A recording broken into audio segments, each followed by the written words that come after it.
नमामि बुद्धं गुणसागरन्तं नमामि धम्मं सुगतेन देशितं नमामि संඝं मुनिराजसावकं नमो बुद्धाय नमो धम्माय नमो संघाय।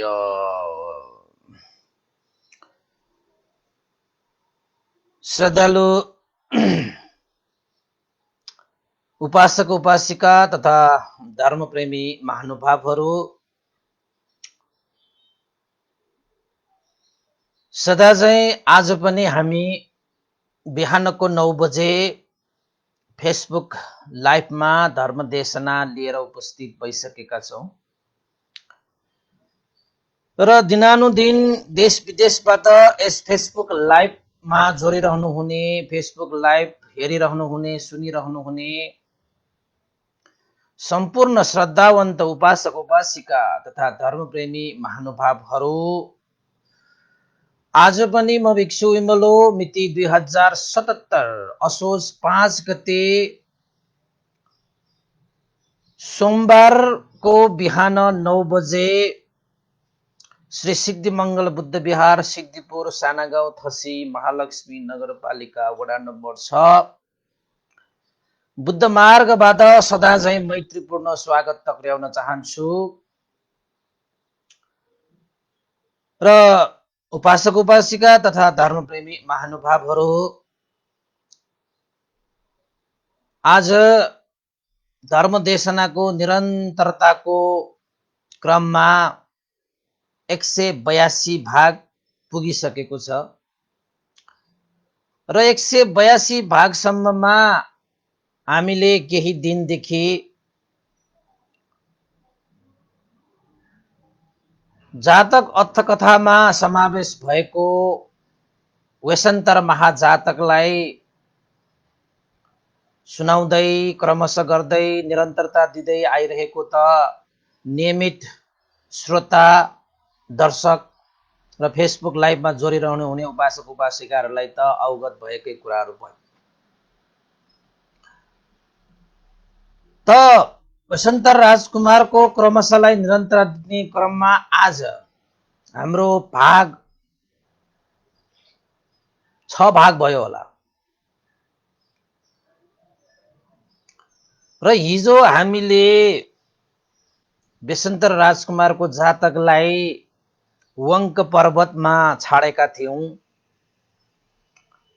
जुजक ब्राह्मण जसले वसन्तर राजकुमारसँग आफ्ना श्रीमतीको इच्छा आकांक्षा पूरा गर्नको निमित्त छोराछोरी मागेर दास दासी बनाउनको निमित्त वसन्तर राजकुमारसँग दान लिने हिसाबले ठुलै संघर्ष गरेर भन्नुपर्छ, ठुलै छलजाम हैन, जोधाको सहयोग लिँदै जंगलको बाटो हुँदै ज्यान पनि जोगाउँदै आखिर त जुजक ब्राह्मण वंक पर्वतमा पुगे, जहाँ वसन्तर राजकुमार पर्णशालामा बसिरहनु भएको थियो।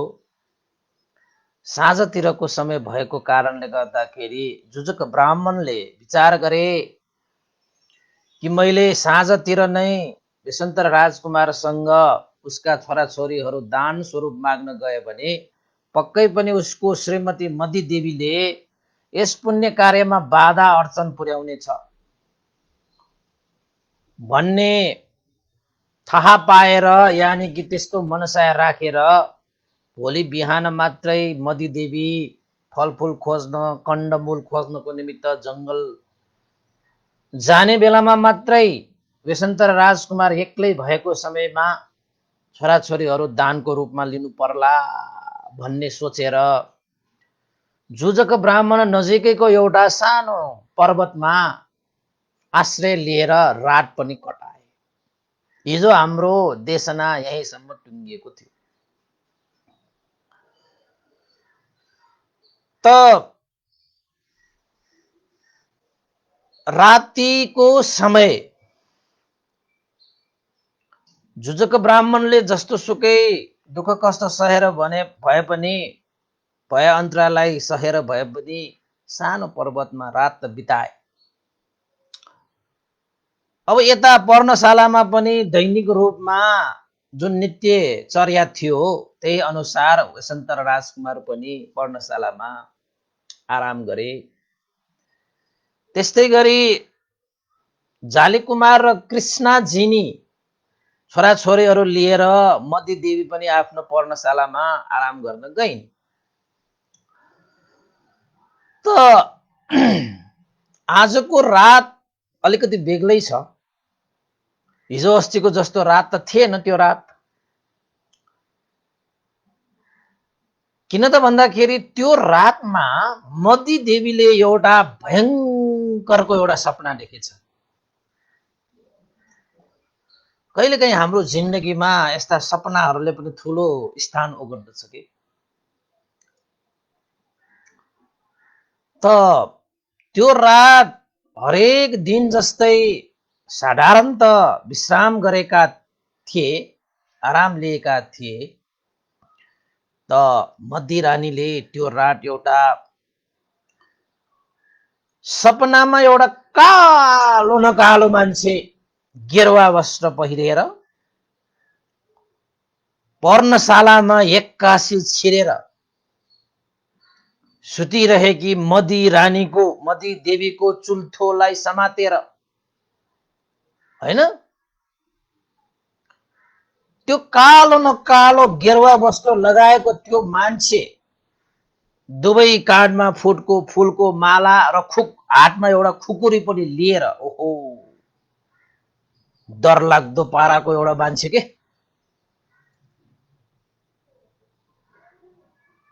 मदी रानीको चुल्ठो समाएर उसले तानेर भुइँमा बसारिदियो। भुइँमा पछार्यो भन्नुपर्छ। अब एक्कासी के एक्कासी, सपनामा, हे सपनामा, साँच्चीकै होइन यो फेरि। त्यसरी कालो न कालो गेरुवा वस्त्र लगाएको त्यो मान्छेले, दुवै हातमा माला लगाएर एउटा खुकुरी भिरेर आएको त्यो मान्छेले पर्णशालामा एक्कासी त्यो चाहिँ ढोका फोडेर चाहिँ भित्र आएर सुतिरहेको त्यो मदी रानीको त्यो चुल्ठो समाएर भुइँमा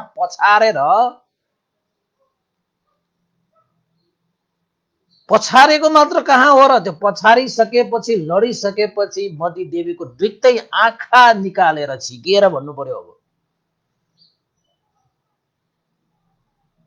हात दुईटा पनि काटी हालेछ। कसले काटेको होला? खुकुरीले काटेको नि, खुकुरी लिएर आएको त हो नि। त्यो दुवै हात काटिसकेपछि पनि पुगेन। कालो न कालो त्यो मान्छेलाई छाती चिरेछ। छाती फुटालेर रगतको भेल बगाउँदै छाती भित्रको मुटुलाई चुडालेर लगेको। आम्मामामा, यस्तो सपना तपाईँले कहिले देख्नु भएको छ? डर लाग्दो छैन? एक्कासी त्यस्तो भयङ्कर सपना देखेपछि मदी रानी शान्तपूर्वक सुत्न सकेन। एक्कासी मध्यरातमा उठेछ। यस्तो सपना त मैले जिन्दगीमा देखेको छैन। कति भयानक छ बाप्पा। चुल्ठो समातेर भुइँमा पछारेर हात दुईटा काटेर आँखा दुईटा पनि झिकेर छाती चिरेर मुटु चुडाएर लगेको भनेपछि त अलिकति भयङ्करै भयो नि त, होइन?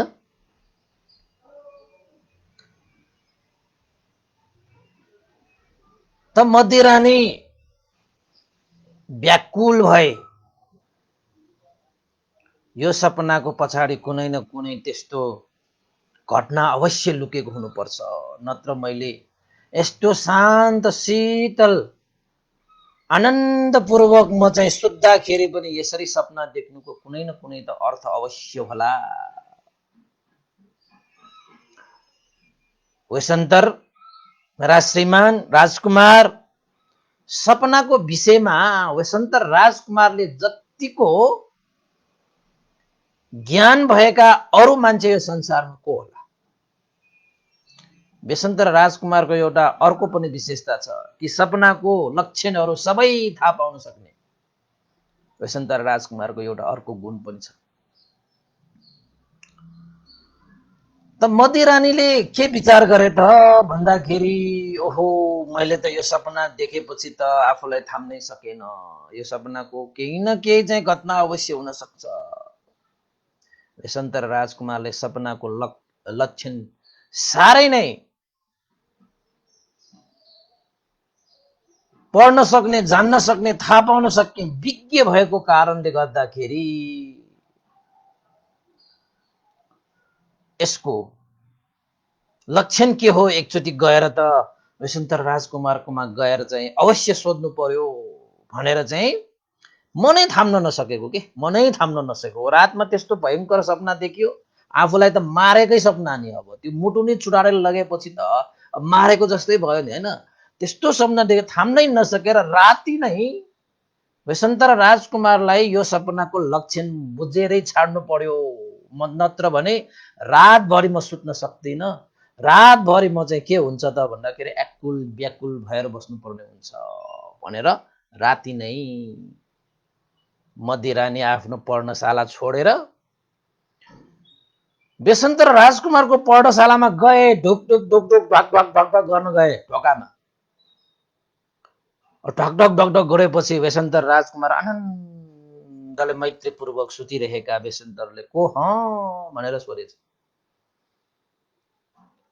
म हुँ वसन्तर, तपाईँकी अब श्रीमती होइन, तपाईँकी मदिदेवी भनेर चाहिँ स्वर दिएछ बाहिरबाट। त वसन्तरलाई आश्चर्य भयो, यति राति किन चाहिँ मदिदेवी आयो होला? हामीले त एक अर्कासँग वर मागेर वचन दिएको थिएँ कि बेट कुबेलामा भन्नु पर्यो, कुबेलामा यसरी कोही पनि कसैको पर्णशालामा नजाने भन्ने यस्तो वचन दिएको थिएँ। मदिदेवी किन राति यसरी आयो?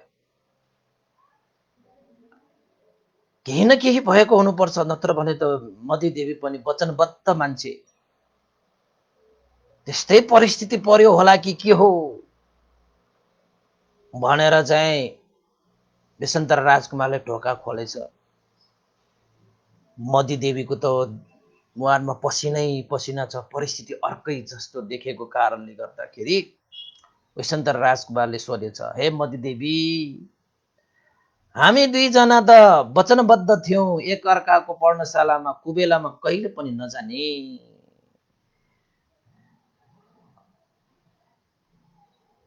तर हे मदिदेवी तिमी त कुबेलामा पर्णशालामा आएका छौ, बिना कारण त तिमी यसरी त नआउनु पर्ने हो, के भयो? तिम्रो मुहार पनि अलिकति आज बेग्लै पाराको छ,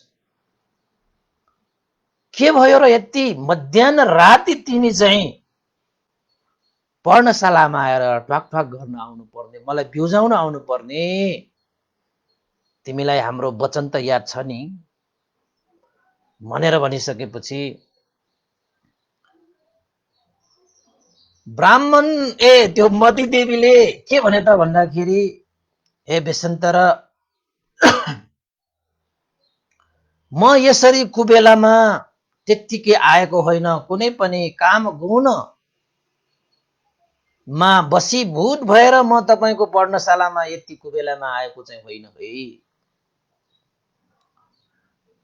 हे वसन्तर, म राति सुत्नै सकेन, म त्रसित भएर उठ्नु पर्यो, मलाई निन्द्रा लागेन,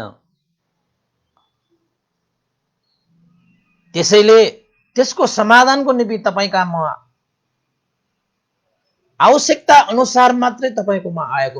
मलाई चाहिँ राम्रोसँग हाम्रो वचन छ, कुबेलामा हामी पर्णशालामा उपस्थित हुने छैनौँ, तपाईँले मलाई पञ्चकाम गुणमा आसक्त भएर यसरी आएको भनेर नसोच्नुहोस्। त हे मदिरानी, कस्तो समाधान गर्नु पर्यो? के भयो र? तिम्रो आज मुहार पनि अलिकति बेग्लै छ, तिमीलाई यदि हाम्रो वचन थाहा छ भने यसरी त तिमी नआउनु पर्ने, त कुनै न कुनै कारण छ होला, भन भनिसकेपछि मदिरानीले के भने त भन्दाखेरि, हे बेसन्तर, मैले एउटा ठुलो भयङ्कर सपना देखेँ। जुन सपना देखिसकेपछि म सुत्नै सकेन। म एक्कुल व्याकुल भए, कुनै त कुनै घटना त अवश्य हुन्छ अब यो ठाउँमा।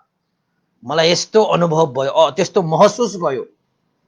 के भयो र तिमीलाई? त्यस्तो के भयो? एउटा कालो न कालो मान्छे गेरुवा वस्त्र पहिरिएर, दुवै काँधमा फुलको माला पहिरिएर, हातमा खुकुरी लिएर, पर्णशालामा एक्कासी छिरेर मेरो चुल्थो समातेर मलाई फन फन घुमाएर त्यो भुइँमा के भन्छ पछारेर दुईटै आँखा पनि निकाले र खुकुरीले मेरो चाहिँ अब दुईटा हात पनि काटेर, छाती चिरेर मेरो मुटु पनि चुडालेर लगे। यस्तो सपना देखिसकेपछि म कसरी शान्त भएर बस्न सकौँ? हजुर त सपनाको लक्षणलाई मजाले पढ्न सक्नुहुने, बुझ्न सक्नुहुने लक्षणको विज्ञ तपाईँ त। त्यसैले यो सपनाको लक्ष्य तपाईसँग बुझ्नको निमित्त कुबेलामा भए पनि म आउनु परेको, अन्यथा नसोच्नु होला। देखिँदाखेरि त तपाईको कुबेलामा आए बेलामा त हाम्रो वचन तोडेको जस्तो भयो, तर परिस्थिति यस्तै भयो। परिस्थिति यस्तै भएको कारणले म यहाँ उपस्थित हुनु परेको। हे बेसन्तर, यसको समाधान गरिदिनु पर्यो। त बेसन्तर राजकुमार भनेको सपनाको विज्ञ पनि हो के? ग्रन्थमा यसो पढ्दाखेरि चाहिँ सपनाको कुरा थाहा पाउन सक्ने। त बेसन्तर राजकुमारले त्यस्तो सपना देखिसकेपछि बेसन्तर राजकुमारले थाहा पाइसके, ओहो, अब पक्कै पनि भोलि मैले 7 महिनासम्म मेरो दान दिने जुन द्वार बन्द भइरहेको छ त्यो द्वार खोल्ने भयो। पक्कै पनि कुनै ब्राह्मण आएर भोलि मसँग छोराछोरीहरू नि माग्ने भए दानको रूपमा। 7 महिनासम्म बन्द भएको मेरो दानको द्वार भोलि पुनः त्यो द्वार खोलिने भयो भएर वैशन्त राजकुमारलाई दुःख चाहिँ भएन, खुसी भयो कि त्यो दानको द्वार खोलेर जुन पारमिता पूर्ण गरेर मैले सर्वज्ञ बुद्धत्व प्राप्त गरेर यी संसारको मनुष्य र देवताहरूको उद्धार गर्न सक्ने बुद्धत्व ज्ञान प्राप्त गर्नको निमित्त पारमिता पूर्ण हुने भयो। मनमनमै मतीदेवीलाई भनेको छैन, भनिहाल्यो भने त हो त अब अलिकति छटपटिहाल्छ। त त्यही कुराहरू नभनिकन बेसन्तर राजकुमारले के भने त भन्दाखेरि, ए मतीदेवी, तिमी सुत्दाखेरि के अप्ठ्यारो भयो कि? खानपान गर्दाखेरि कण्डमूल फलफूल खानुपर्छ, केही अपच भयो कि?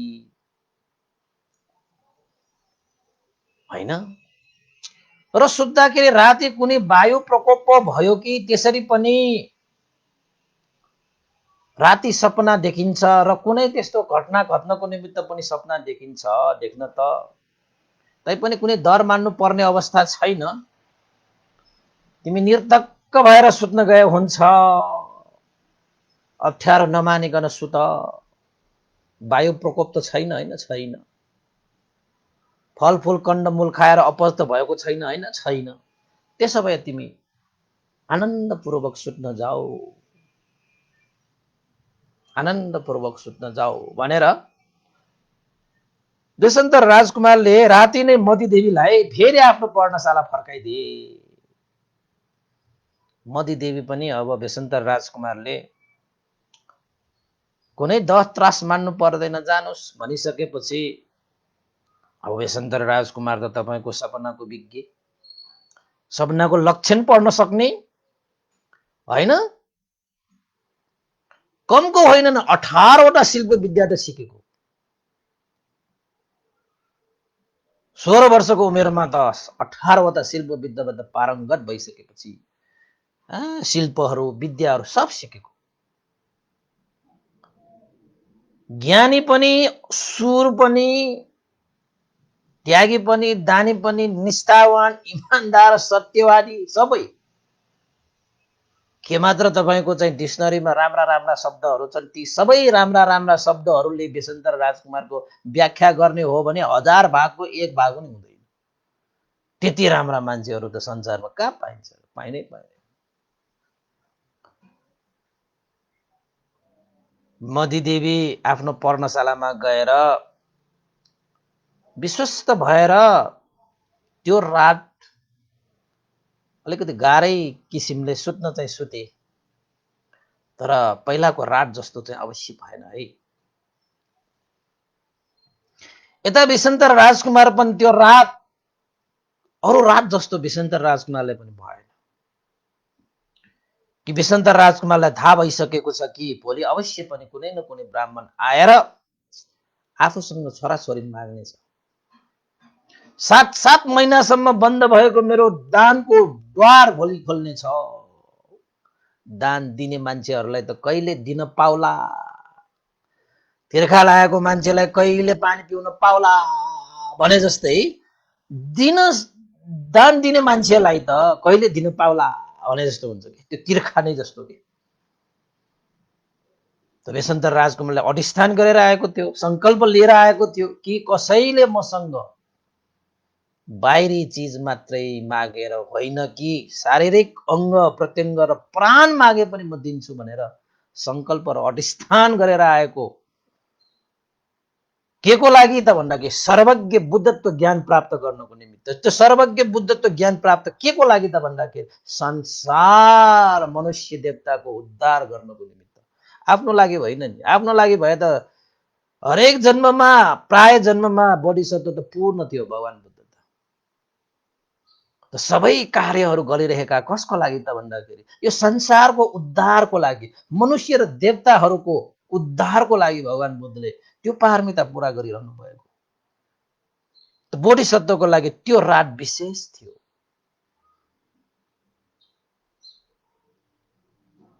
हैन? भोलिको दिन, भोलिको सूर्य कहिले उडाउला र मैले दान दिने अवसर पाउला। ल हेर्नुस्, यता ब्राह्मण सुतिरहेको छ, भोलिको सूर्य कहिले उडाउला र म दान लिउँला। कसैको प्रतीक्षा लिनेमा हुन्छ, कसैको प्रतीक्षा दिनेमा हुन्छ। जुजक ब्राह्मण रातभरि तारा हेरेर आकाश हेरेर सुते होला। कहिले मात्र सूर्य उडाउला, कहिले मात्र सूर्य उडाउला र मैले चाहिँ दान लिन पाउला। बेसन्तर राजकुमार कहिले सूर्य उडाउला र म दान दिन पाउला। आखिर समय भनेको त कुरेर बस्दैन, आफ्नै गतिमा निरन्तर अगाडि बढिरहन्छ। त भोलिको सूर्य पनि उडायो पूर्वबाट, हैन?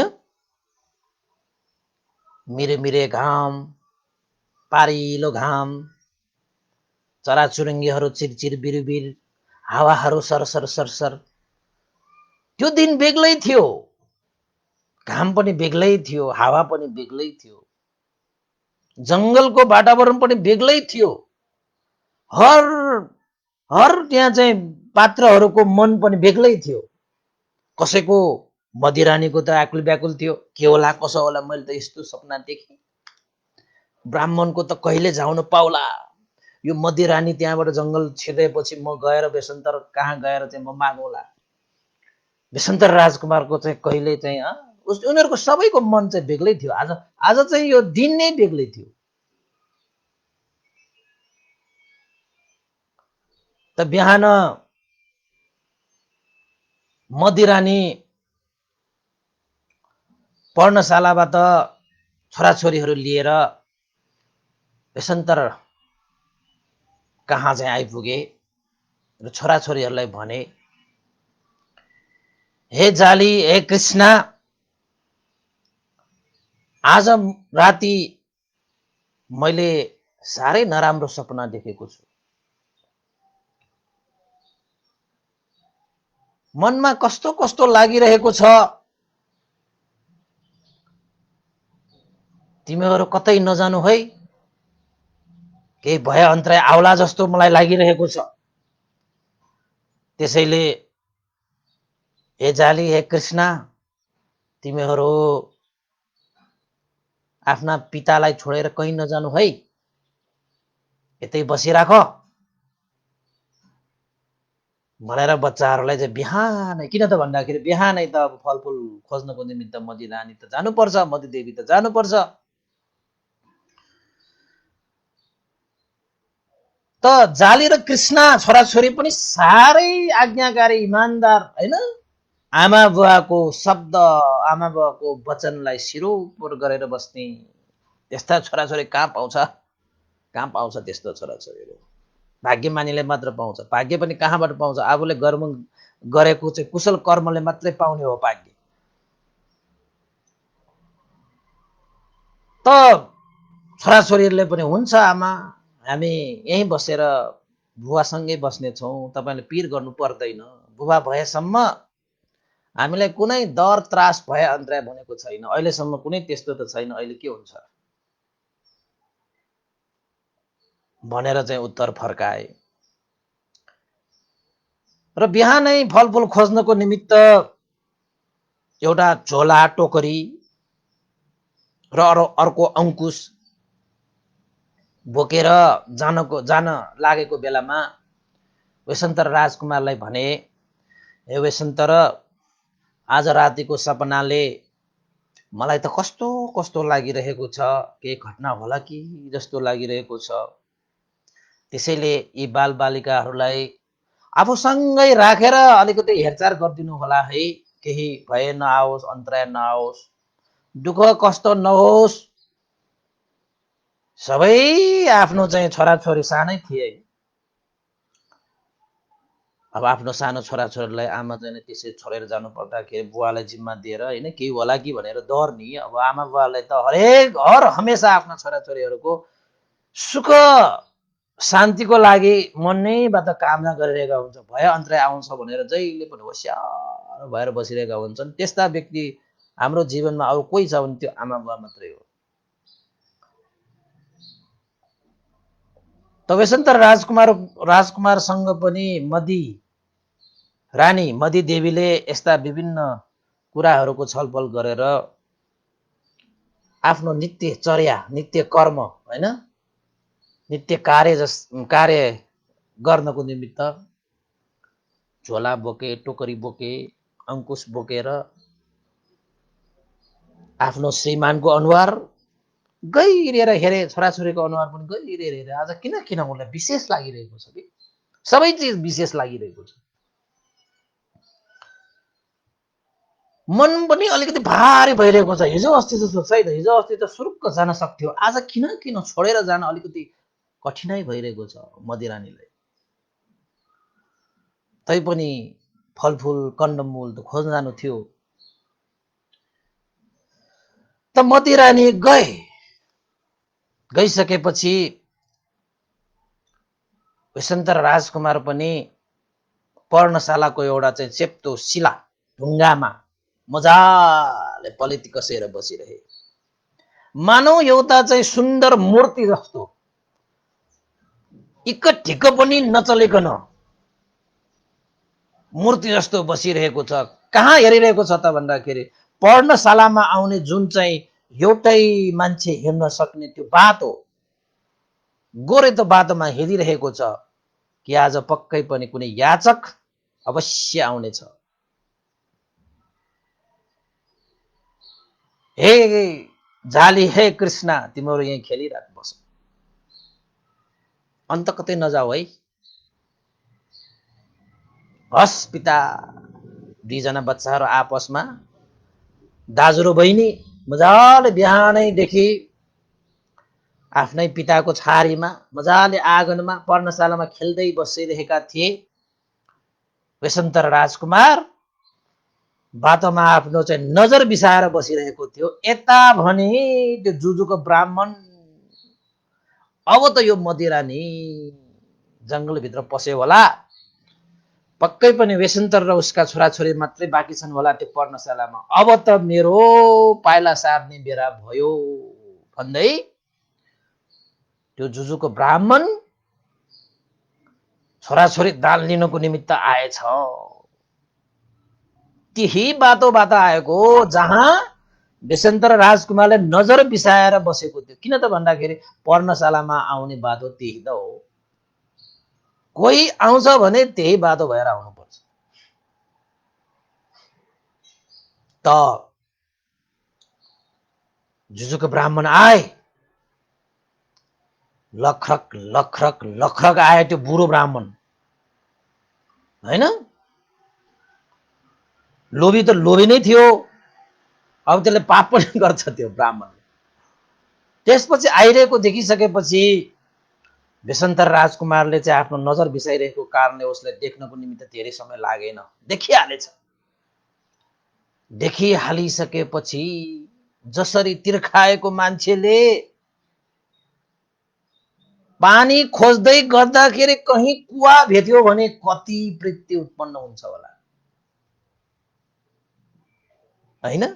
खाएको त छैन, तैपनि कुवा मात्र देख्ने बित्तिकै तिर्खाएको मान्छेलाई आहा मैले आफ्नो तिर्खा मेटाउन पाउने भएँ भन्ने त्यो प्रीति उत्पन्न हुने बित्तिकै,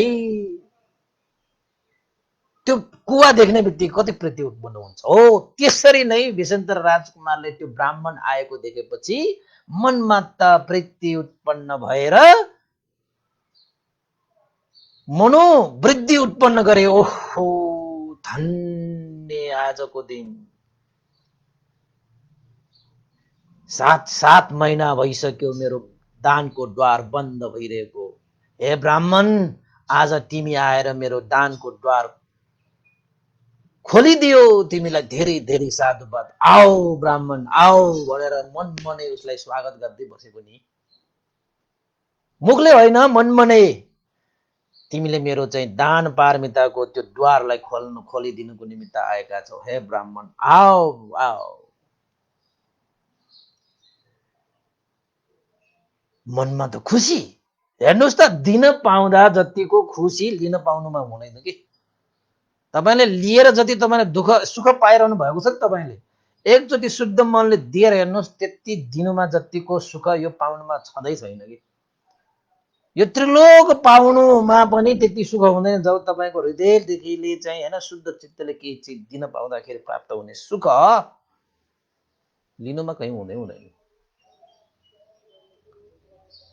त बेसन्तर राजकुमारले हे जाली, आफ्नो छोराले बोलाएको हो, हे जाली, यहाँ जाली भने पनि यहाँ चाहिँ जाली कुमार के, मैले कृष्णा भन्यो भने कृष्णा जिनी के।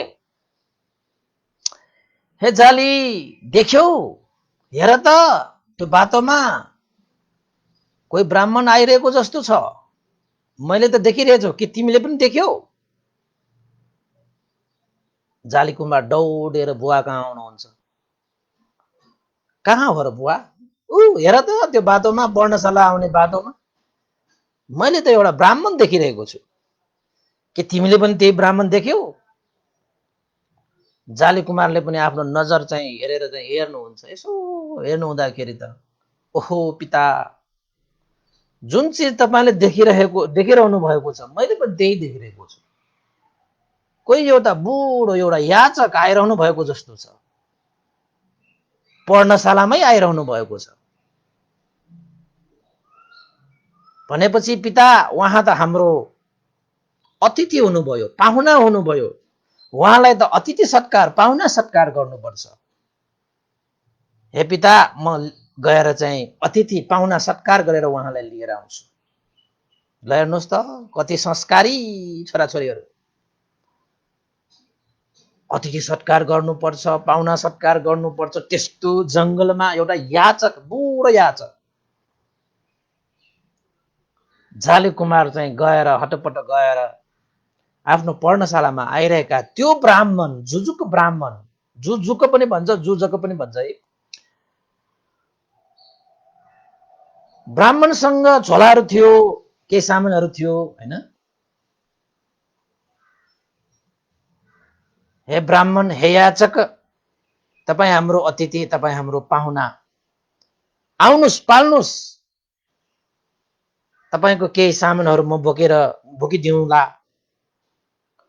नेवारी भाषाबाट लसवाउने गर्ने भन्छ नि त बच्चा जाली कुमार त्यसरी चाहिँ गएर चाहिँ उसलाई स्वागत सत्कार गर्नको निमित्त उसको चाहिँ गरुङ्गो होला, अब टाढादेखि आएको होला भनेर चाहिँ केही सामानहरू चाहिँ बोकिदिनको निमित्त चाहिँ माग्दाखेरि त्यो जुजक ब्राह्मणले थाहा पाइहाले यही होला जाली कुमार भन्ने। यसलाई त मैले माग्न आएको, यसलाई त मैले लिन आएको, यही त हो मेरो दास बन्ने। यसलाई मैले चाहिँ नरम व्यवहार गर्यो भने भोलि पर्सि मेरो टाउकोमा चढ्न सक्छ यिनीहरू। त्यसैले अहिलेदेखि नै यसलाई कडा व्यवहार गरिदिनु पर्यो। जसरी मालिकहरूले दासलाई व्यवहार गर्छ नि त्यसरी नै व्यवहार गर्नु पर्यो भनेर, पर्दैन, किन चाहियो तिमीले लिनु पर्यो, जाऊ मेरो बाटो छोड, म त्यहाँ तिम्रो बुवालाई भेट्न जान लागेको, पर्दैन तिमीले मलाई चाहिँ के गर्नुपर्ने, तिम्रो सामान सिमान बोकिरहनु पर्ने, जाऊ भनेर चाहिँ एकदमै कडा वचन कि कडा वचन।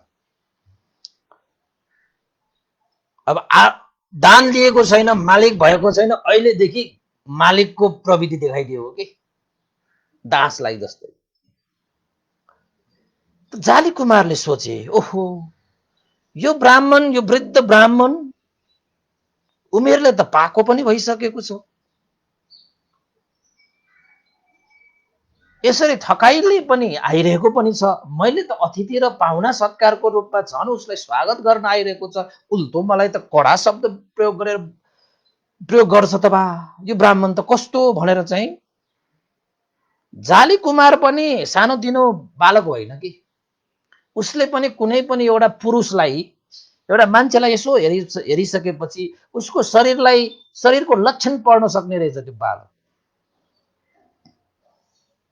जाली कुमारले त्यो ब्राह्मणलाई राम्रोसँग शिरदेखि पाउसम्म हेरे, कस्तो ब्राह्मण, उमेरले त साह्रै सम्मान गर्न योग्य, यत्रो टाढाबाट आएको, झन् मैले स्वागत सत्कार गर्न आउँदाखेरि त मलाई कडा शब्द प्रयोग गर्छ, यो ब्राह्मण त कस्तो रहेछ भनेर त हेर्दाखेरि त 18वटा पुरुष दोष भएको ब्राह्मण रहेछ त्यो। 18वटा पुरुष दोष हुन्छ अरे के त्यो ब्राह्मण। त्यो ब्राह्मणलाई हेर्दाखेरि चाहिँ त्यसपछि त जाली कुमारले थाहा पाइहाले, ओहो यो ब्राह्मण त दोषले भरिपूर्ण ब्राह्मण रहेछ बा, आज हाम्रो पर्णशालामा अतिथि भएर आएको रहेछ बा, पाहुना भएर आएको रहेछ बा, किन होला कसो होला भनेर चाहिँ पछि पछि लाग्दै कृष्णा उसको बहिनी सँग बस्न गएछ। देख्यो बहिनी एकजना ब्राह्मण आएको छ, दोषले 18वटा दोष छ उसको, त्यस्तो ब्राह्मण आएको छ बुवालाई भेट्नको निमित्त, किन होला कसो होला भनेर चाहिँ वसन्तर आफ्नो पिताको पछाडिपट्टि बसेर चाहिँ त्यो ब्राह्मणलाई हेरिरहेको थियो। त ब्राह्मण आएर वसन्तर राजकुमारलाई भेटिसकेपछि भलाकुसारी गरेछ, ए वसन्तर राजकुमार, हजुरको मैले यस कृति साह्रै सुनेको छु, तपाईँ त वंक पर्वतमा आएर बसिरहनु भएको पनि मैले थाहा पाएर म हस्याङ फस्याङ गर्दै दूर दूरदेखि दुःख कष्ट सहेर म यहाँ आएँ। ए वसन्तर, तपाईलाई सन्चो छ बिसन्चो छ, के छ कसो छ, खानपान सबै मिलेको छ कि छैन, अमनुष्य जनावरहरूको भय कस्तो छ, के छ, मन आनन्द छ, शान्त छ, जीवनयापन त चलिरहेको छ होइन भनेर चाहिँ भने। त भन्नु त पर्यो। त वसन्तर राजकुमारले जवाफ दिए, हे ब्राह्मण, मलाई कुनै दुःख कष्ट भए शोक के पनि छैन, म त सन्तोष छु नि। सन्तोष हुने मान्छेलाई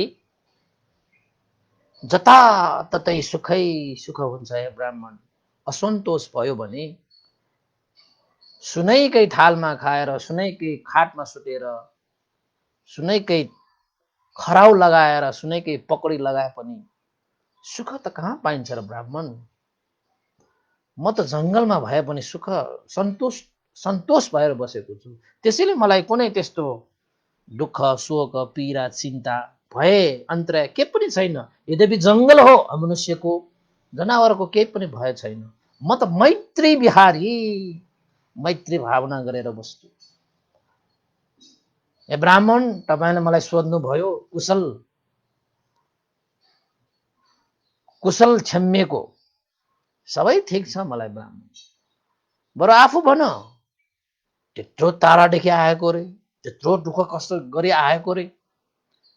अवश्य पनि हे ब्राह्मण, तिमीले केही न केही लक्ष्य उद्देश्य राखेर त आएकै हुनुपर्छ। बिना लक्ष्य उद्देश्य राखेर त यस्तो वंक पर्वतमा कोही पनि आउँदैन। सानो साहसको कुरै होइन यो। हे ब्राह्मण, भन, के उद्देश्य लक्ष्य राखेर तिमी चाहिँ वेशन्तर राजकुमारको अगाडि आइरहेका छौ, भन। यद्यपि थाहा थियो हो वेशन्तर राजकुमारलाई, तर उसले नभनिकन त आफूले भन्नुहुने विषय त भएन। त ब्राह्मणले अब भनिहालौं भनेर ब्राह्मणले के भने त भन्दाखेरि, हे वेशन्तर राजकुमार, मैले तपाईको यस कृति सुनेको छु। हे दानवीर वेशन्तर, हे सत्यवादी निष्ठावान वेशन्तर, तपाईसँग सामान्य आउने जो कोही याचकहरूले हात फैलाउँदाखेरि कसैको हात पनि खाली भएको छैन, कसैको मन असन्तोष भएको भन्ने छैन। सबैको चाहिँ आवश्यकता अनुसार तपाईले परिपूर्ण गरिदिनु भएको छ। हे दानवीर वेशन्तर, म पनि तपाईको सामान्य आज ठूलो आशा लिएर आएको छु र मलाई लाग्छ तपाईले मेरो आशालाई निराशा गर्नुहुन्न, मेरो झोली तपाईले भरिदिनु हुनेछ। मलाई पनि सन्तुष्टि तपाईले दिनुहुनेछ। त्यसैको आशा राखेर म चाहिँ दूर दूरदेखि तपाईको लागि भेट्नको निमित्त ठुलै संघर्ष गरेर आएको। भन हे ब्राह्मण, कस्तो आशा, कस्तो झोली भर्नु पर्यो, भन। मैले सकेको चिज अवश्य पूरा गरिदिन्छु। त्यसो भए हे वेशन्तर, मैले तपाईसँग मागिरहेको छु, तपाईकी छोरा छोरी दुवैजना मेरो झोली भरिदिनुहोस्। मैले तपाईसँग तपाईको छोरा छोरी दानको रूपमा लिनको निमित्त यहाँसम्म आएका। त्यसैले हे वेशन्तर राजकुमार, मलाई दानको रूपमा तपाईको छोरा छोरी मलाई दिनुहोस्, मेरो झोली भरिदिनुहोस्, मलाई सन्तुष्ट पारिदिनुहोस्, मेरो आशा पूर्ण गरिदिनुहोस्। हे वेशन्तर, मैले तपाईको छोरा छोरी मागिरहेको छु दानको रूपमा भनेर त भनिदिइहालेछ।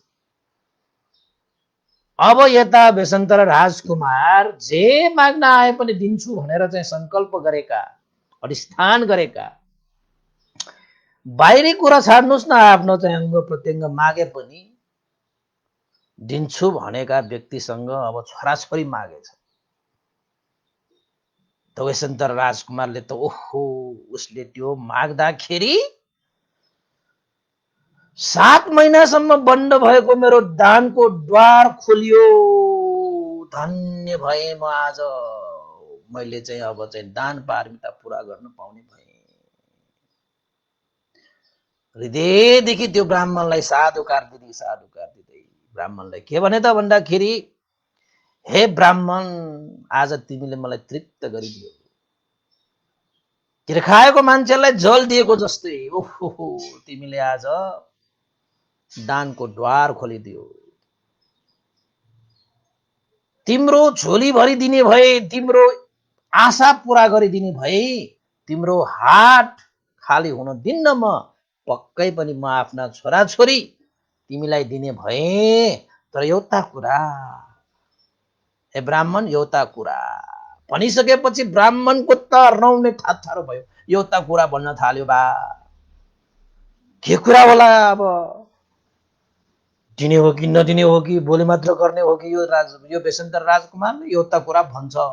के हो र बेसन्तर राजकुमार, के हो त कुरा? बेसन्तर राजकुमारले के भने त भन्दाखेरि,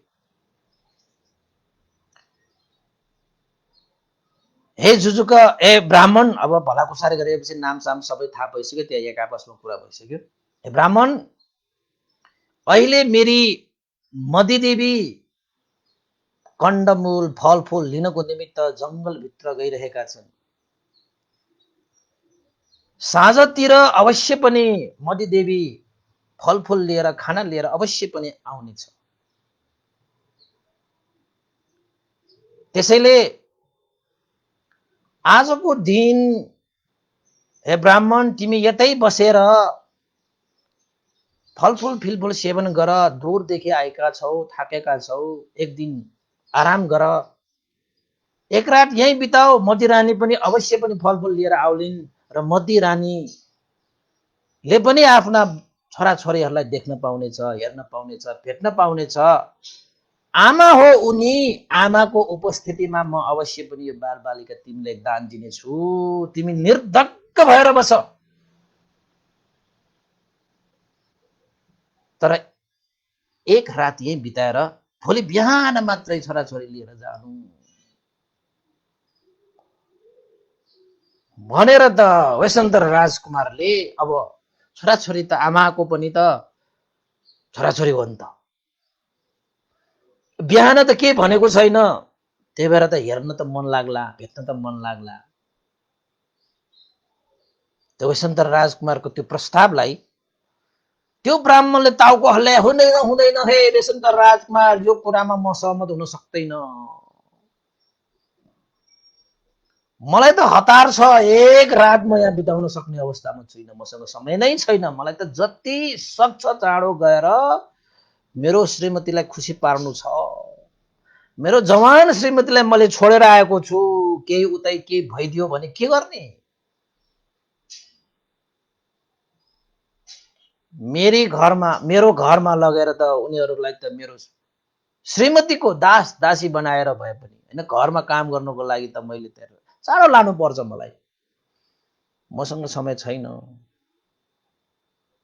हेर्नु यशन्तर, स्त्री जातिहरू यहाँ भए भने तपाईको पुण्यमा पनि बाडा हुन्छ, मेरो लाभमा पनि बाडा हुन्छ। त्यसैले मदी रानीलाई नपर्खौं। अब उसले स्त्रीको दोष देखाउँदै कुरा गरेको के त्यो ब्राह्मणले। वैशन्तर राजकुमारलाई पनि छल्न लागेको हो। हे वैशन्तर, स्त्रीहरू भनेका याचकहरूलाई सन्तुष्ट हुने गरी कहिले दान दिन नजान्ने आइमाईहरू हुन्छन्।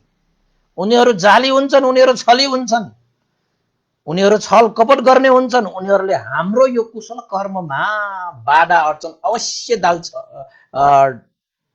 दाल्ने छ। त्यसैले यस्तो बाधा अड्चन नआउने किसिमले तपाईले आफूले संकल्प गरेको यो दानलाई सम्पादन गरिदिनु। किन चाहियो त्यो मदी रानीलाई यो बालबालिकाहरूको अनुहार हेर्नको निमित्त? न यो बालबालिका आमाको अनुहार किन हेर्नु पर्यो? आखिर यो त दान दिएर पठाउने हो। मैले लिने हो, तपाईले दिने हो।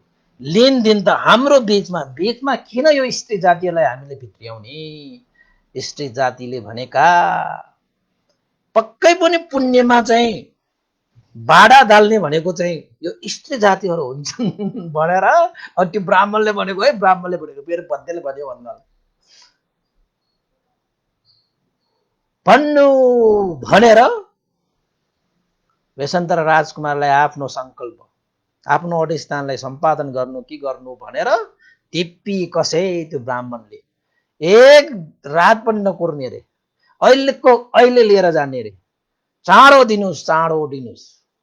मलाई हतार भइसक्यो, मेरो श्रीमती कुरिरहेको छ। उसलाई श्रीमतीकै वास्ता छ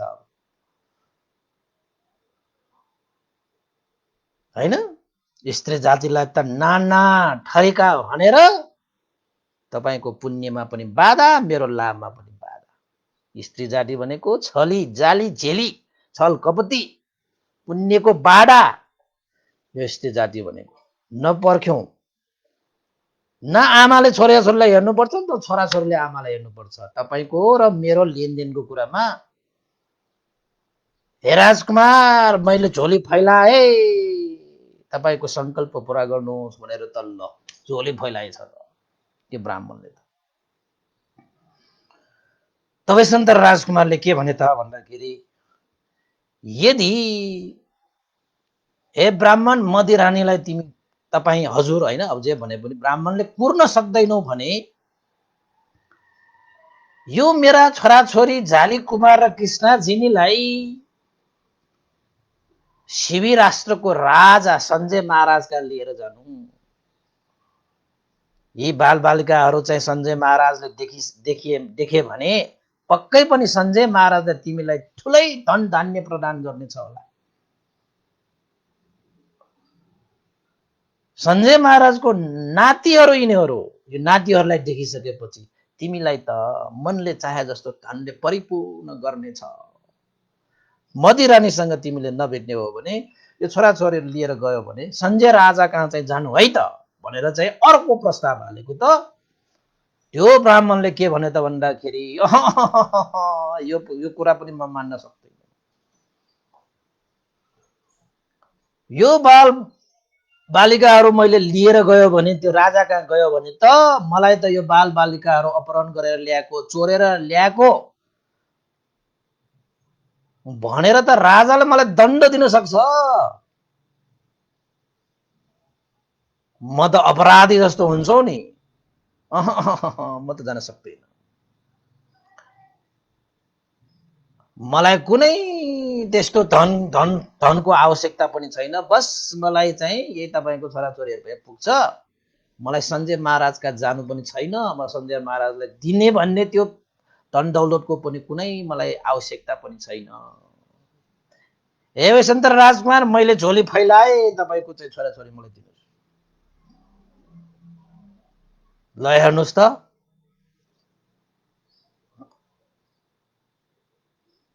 होइन। वसन्त राजकुमारको दोस्रो कुरा पनि त्यो ब्राह्मणले मानेन। झोली फैलाएको छ चाँडै दिनु लिने मान्छेहरूलाई त लिने मात्रै छ।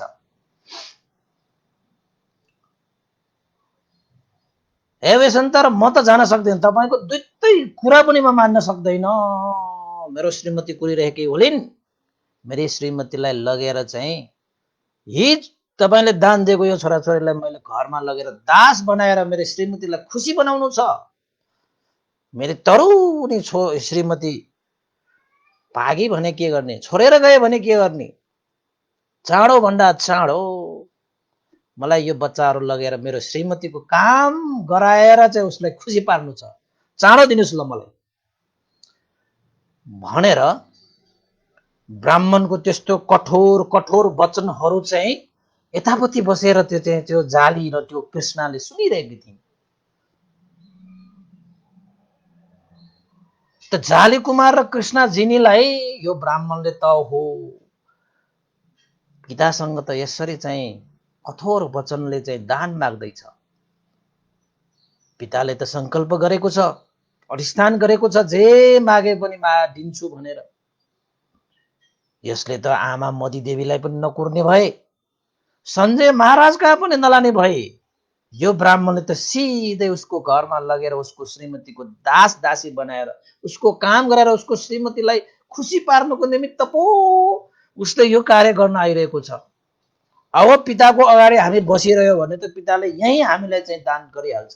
त्यसैले चाहिँ यो ब्राह्मण त साह्रै डरलाग्दो पो रहेछ।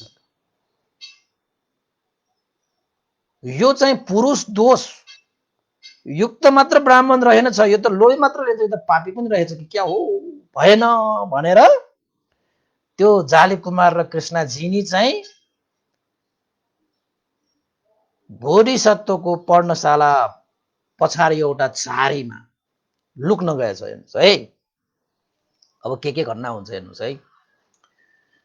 लुक्न गएर चाहिँ लुकिरहँदाखेरि पनि उनीहरूलाई त कस्तो लाग्यो त भन्दा कि पछाडिपट्टि त्यो चाहिँ 18 वटा पुरुष दोष भएको त्यो ब्राह्मणले उनीहरूलाई समात्न आएको जस्तो भान भएर त्यहाँबाट पनि भागेर कहाँ गए त भन्दाखेरि नजिकैको पुष्करनी पोखरी त्यहाँ गएर त्यो चाहिँ केराको त्यो पातहरूले आफूहरूलाई बेरेर चाहिँ लुकाएको के उनीहरूले चाहिँ बेरेर त्यसपछि पोखरीमा छिरेर त्यो कमलको पातहरूबाट छेकेर लुके आफ्नो अनुहारलाई छेकेर लुकेर बसिरहेको रहेछ। लुकेर बस्न गए भन्नु पर्यो। अब त यता वेशन्तर र त्यो ब्राह्मणको चाहिँ घम्सा घम्सी भइरहेको छ। त्यो ब्राह्मणले त घम्सा घम्सी नै गर्यो हो, यो के देऊ देऊ के देऊ भनेर। ब्राह्मणले मलाई त चाँडो चाहियो तपाईँको छोराछोरीहरू भनेर यसो हेर्छ त त्यहाँ छोराछोरी नै छैन। त ब्राह्मणले चाहिँ बोधिसत्व वेशन्तर राजकुमारलाई आक्षेप लगाए त्यहाँ, के हो वेशन्तर, तिमी त आफ्नो दानमा संकल्प गरिरहेका, अधिष्ठान गरिरहेका, तिमीले त मलाई छोराछोरी दिन्छु भनेर भनेका छन्, खोइ त अगाडि त छैन।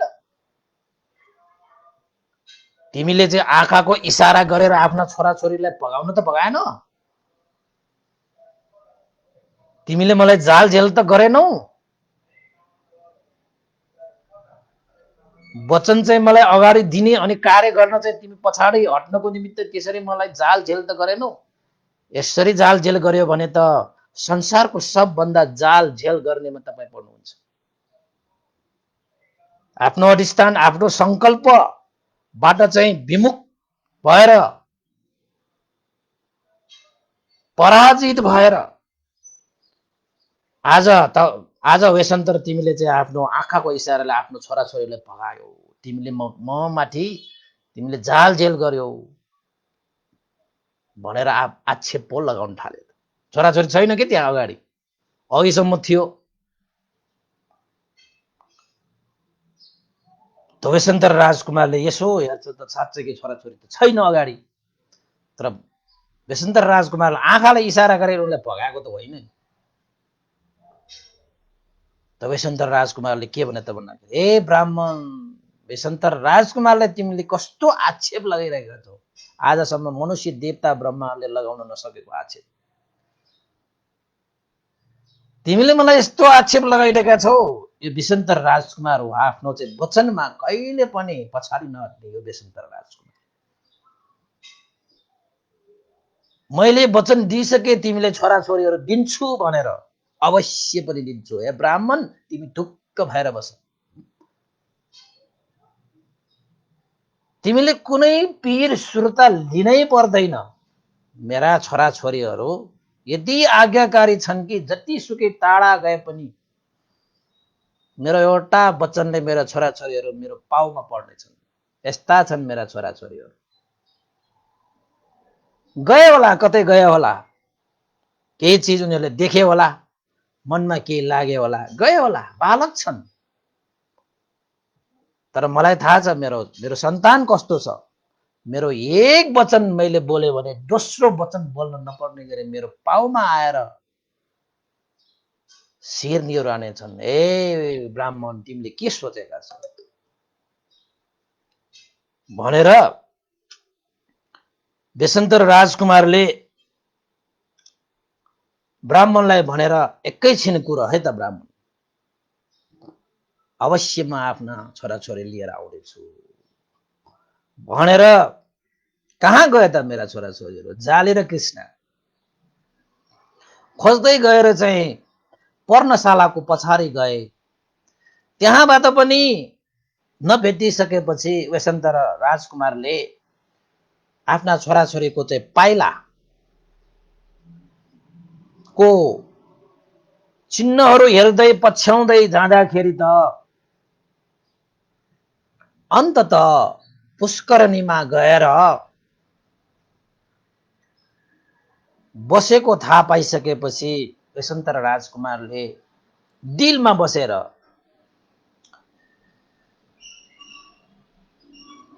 वेशन्तर राजकुमारले छोरालाई सम्बोधन गर्दै बोलाए, छोराछोरीहरूलाई सम्बोधन गर्दै बोलाए। हे प्रिय पुत्र जाली, यहाँ आओ, मेरो पारमी पूरा गरिदेऊ। मेरो वचन सुनेर मेरो हृदय शीतल तुल्याइदेऊ। भवरूपी सागरबाट पार जानको लागि तिमीहरू मेरो रथ, तिमीहरू मेरो नाउ समान बनिदेऊ। जन्म मरणको सागरबाट पार तरेर गएर देवसहित मनुष्यहरूलाई मैले पार तार्नेछु। हे जाली कुमार, यहाँ आओ, मेरो पारमिता पूरा गर्नको निमित्त मलाई सहयोग गरिदेऊ भनेर वैशन्तर राजकुमारले आवाज दिएको कि। थाहा थियो नि त पुष्करिणीमा गएर चाहिँ बसिरहेको छ छोराछोरीहरू भन्ने कुरा। त उनीहरू त केराको त्यो बोटले बेरेर लुकेर होइन, त्यो चाहिँ कमलको त्यो पातहरूले छेकेर बसिरहेको छ। कसैले देख्ने अवस्था त छैन। त वैशन्तर राजकुमारले यति थाहा थियो कि मेरा छोराछोरीहरू मेरो एउटा वचन सुनिसकेपछि दोस्रो वचन मैले दिनुपर्ने छैन। त्यति इमान्दार छोराछोरीहरू बाबा कहाँ पाउनु। हाम्रा छोराछोरीलाई त सेपल त भने पनि एउटा कुरा सुनाउन गाह्रो हुन्छ। त्यो एउटा संस्कार हो नि। त आफ्नो पिताको हे जाली कुमार यहाँ आओ, बिचरा जाली कुमारलाई थाहा भइसक्यो अब पिताले चाहिँ अब दान गरेर पठाउँछ। आमालाई भेट्न नपाउने भयो, आमालाई भेट्न नपाउने भयो। त पिताले बोलाइरहेको छ, बोलावट आइरहेको छ, पिताको त्यो आज्ञालाई पनि अवज्ञा गर्ने सामर्थ्य छैन कि त्यो जाली कुमारलाई। अब नजाउँ भने पिताको अवज्ञा हुने भयो, जाउँ भने अब मातालाई भेट्न नपाउने भयो। त्यसमाथि त्यो बुढो त्यो चाहिँ ब्राह्मणलाई चाहिँ दान दिएर पठाइदिनु भयो। हालत परिस्थिति धर्म सङ्कट परिस्थिति छ। त जाली कुमारले आफ्नो पिताको त्यो आज्ञालाई अवज्ञा नगरिकन पोखरीबाट पुष्करिणीबाट त्यहाँबाट उठेर आएर आँखाभरि आँसु राखेर पिता तपाईको बोलावट अनुसार म आए। अब तपाईले दोस्रो बार मलाई चाहिँ बोलाउन आवश्यक पर्ने छैन। दोस्रो बार मलाई तपाईले चाहिँ बोलाउन आवश्यक हुने छैन। म आए भन्दै मनमा त्यस्तो चाहिँ कुरा लिएर जाली कुमार त्यो पुष्करिणीबाट उठेर आँसु झार्दै आएर आफ्ना पिताको दाहिने खुट्टामा शिरले निहुराएर आँखाको आँसु टप टप टप टप खसालेर त्यहाँ बसे। हे पिता, दोस्रो बार तपाईले मलाई बोलाउन आवश्यक छैन, म आए। तपाईको आज्ञाकारी छोरा जाली कुमार आए भनेर चाहिँ आफ्नो पिताको पाउमा ढोगेर आँसु झारेर खुट्टा धोए जस्तै आँसु त्यसरी बरररर आँखा आँसुका धारा बगे भन्छन् नि। दाहिने खुट्टा है, याद पनि गर्नुहोस्, दाहिने खुट्टामा समाएर रोएको टुरु टुरु। मनमा त आँसु त थियो, तैपनि आमा आफ्नो चाहिँ हैन बुबाको चाहिँ आज्ञा पनि त तोड्नु भएन। त जाली कुमार आइसकेपछि वैशन्तर राजकुमारले जाली कुमारलाई सोधे, हे जाली कुमार, मेरा छोरा, थाहा थियो पिताको बोलावटमा दोस्रो बोलावट पनि गर्न नपर्ने गरी अवश्य मेरो कुमार आउनेछ भन्ने मलाई थाहा थियो। कृष्णा जिना कहाँ छ, तिम्रो बहिनी कहाँ छ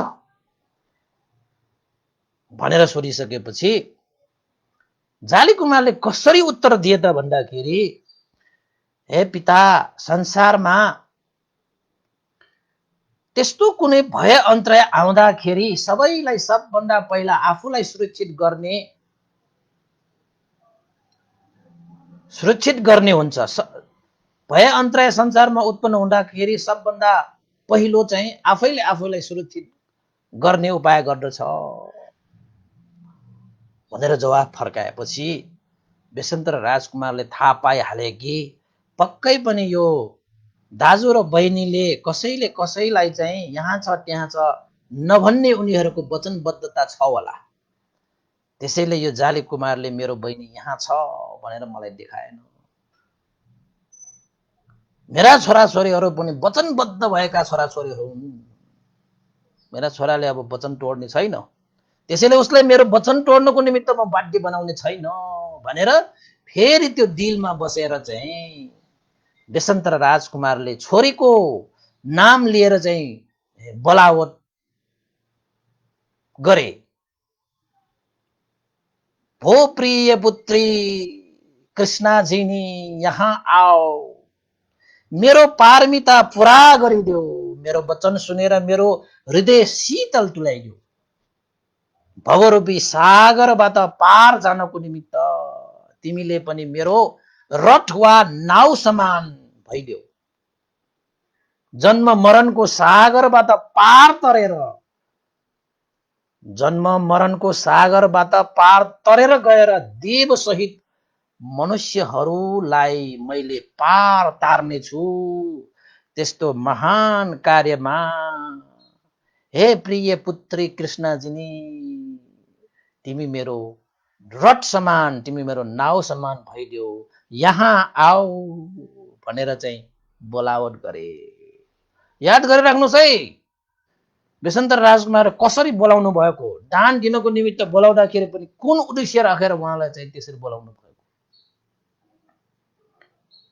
त कृष्णजिनीले पनि त्यो पिताको त्यो वचन सुनिसकेपछि आँखाबाट आँसु धरर छाडे।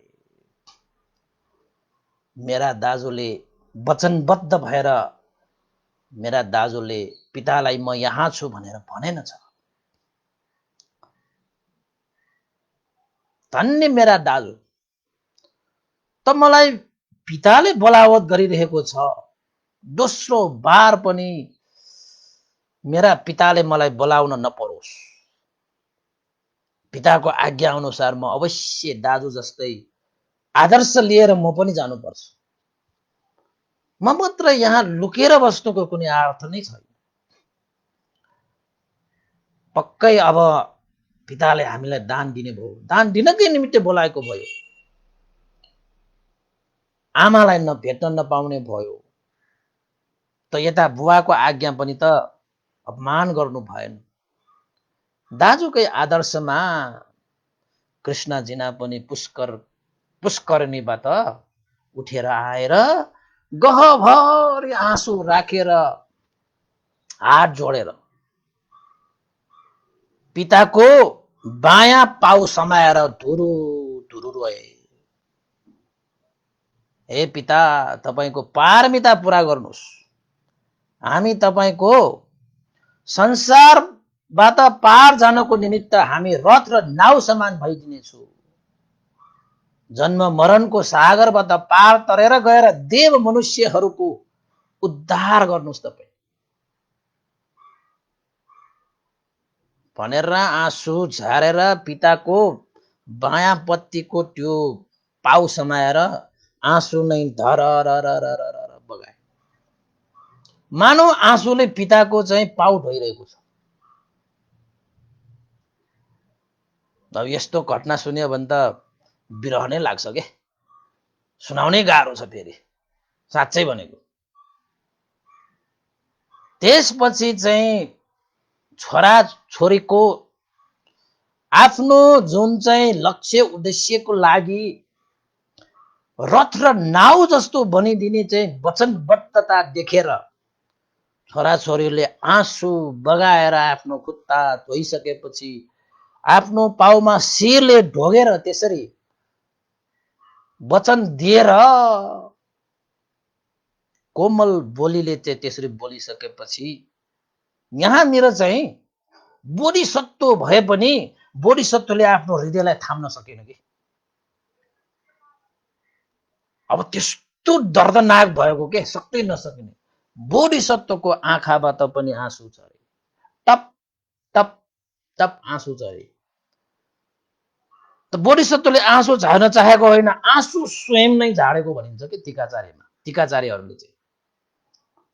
हुन त बोधिसत्वहरूको मन त बलियो हुन्छ, त्यो मान्छौ, सबैले मान्छन् पनि, तर त्यति बेला छोराहरूको त्यो विरह विलाप देखेपछि बोधिसत्व रोएको होइन कि त्यो आँसु नै आफसे आफ झरेर छोराहरूको शिरमा पर्यो रे कि, शिरमा। कहाँ पर्यो?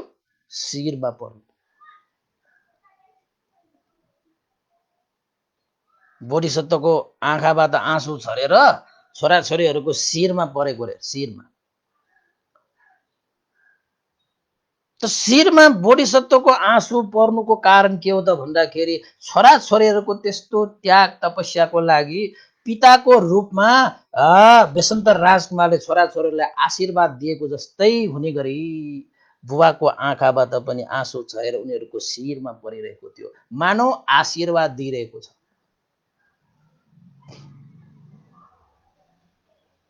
त्यस्तो घटना घट्यो बाबा। त तिनैजना त्यहाँ आँसु नझार्ने त कोही पनि छैन। किन त भन्दाखेरि दान दिनु त जानु पर्यो नि त। बेसन्तर राजकुमारले आफ्ना छोराछोरी दुवैजनाले अँगालो मारेर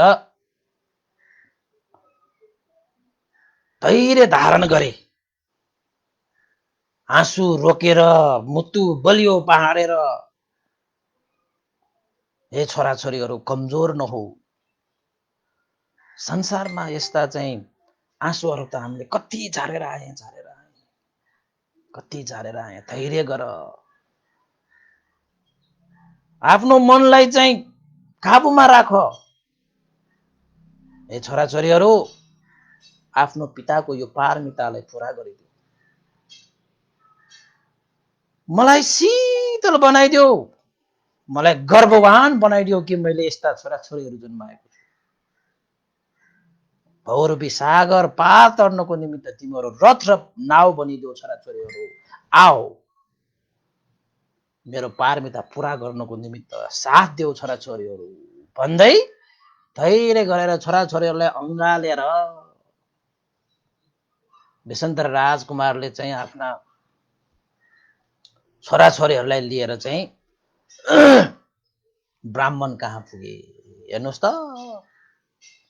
त जानको निमित्त चाहिँ ब्राह्मण कहाँ जानको निमित्त छोराछोरीलाई भनेको थियो, आँसु झारिरहेका छोराछोरीलाई भनेको थियो,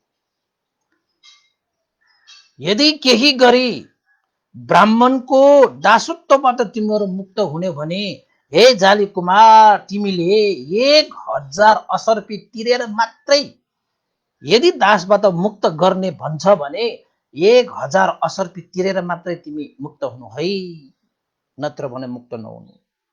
यो मेरो तिम्रो पिताको यो दान हो। छोरी कृष्णजीनी भने साह्रै नै रूपवती, साह्रै नै कोमल पनि छे। यदि छोरी पनि दासत्वबाट मुक्त हुने हो भने छोरीले पनि सर्वशत 100 वस्तु थरी राखिदिने, 100 वस्तु 100 थरी किसिमले राखेर दान गर्ने, सर्वशत प्रदान गरेर मात्र छोरी कृष्णजीना तिमी चाहिँ दासत्वबाट मुक्त हुनु है भनेर आफ्ना छोराछोरीको चाहिँ मूल्य पनि तोकिदिए। यदि त्यो ब्राह्मणले दासत्वबाट मुक्त नै गरिदिने हो भने यति मूल्य तिरेर मात्र त्यो ब्राह्मणबाट तिम्रो दासत्वबाट मुक्त हुनु है भनेर एउटा चाहिँ वस्तुको चाहिँ मूल्य राखेको जस्तै बेसन्तर राजकुमारले आफ्नो छोराछोरीहरूको चाहिँ मूल्य राखेर चाहिँ ब्राह्मणलाई दान दिन खोजेको। यदि ब्राह्मणले ठिकै छ, म अब मैले प्राप्त भएको यो चाहिँ दान हो, मैले दासको रूपमा लिएको, मैले दासबाट मुक्त गरिदिन्छु भनेर कहीँ मूल्य राख्यो भने यति मूल्य राख्नु है, सानोतिनो मूल्य नराख। तिमीहरू बेसन्तर राजकुमारका छोराछोरी र यो बेसन्तर राजकुमारको दान हो भनेर छोराछोरीलाई त्यो पनि वचनबद्धता व्यक्त गराइसकेपछि मात्रै छोराछोरीहरूलाई लिएर बेसन्तर राजकुमार आफ्नो पर्णशाला अगाडि, जहाँ त्यो ब्राह्मण चोली फैलाएर उभिरहेको थियो, ए बेसन्तर मलाई दान देऊ,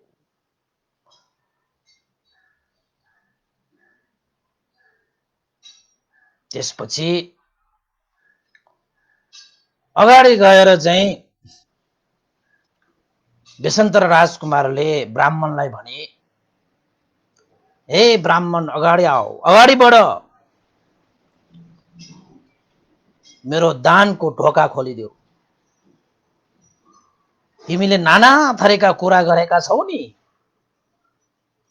मैले आफ्नो छोराछोरीलाई आँखाको इसारा गरेर भगाएँ भनेर, र मेरा छोराछोरीहरू हेर, मेरो एक वचनले मेरो चाहिँ पाउमा शिर निहुराएर बस्छ। यस्तो संस्कारी छोरा मैले आज तिमीलाई दान गर्दैछु। यद्यपि हे ब्राह्मण, मलाई यो छोराछोरीहरू मन नपरेर मैले तिमीलाई दान दिनु खोजेको होइन।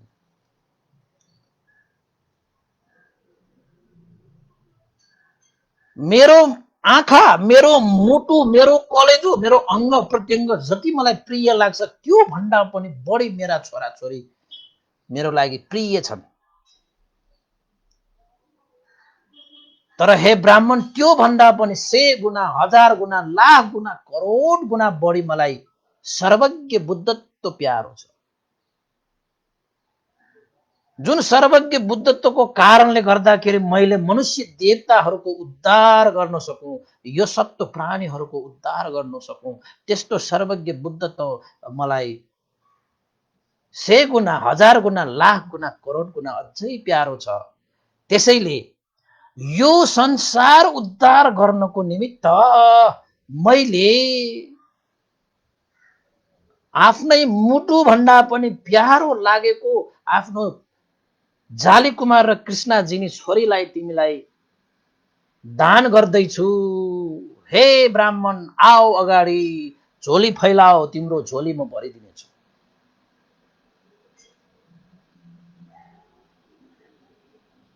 ब्राह्मण त खुसी भए, बाबा दिने भयो मलाई, उसलाई त केही दुखै छैन, उसलाई त लिनु मात्रै थियो,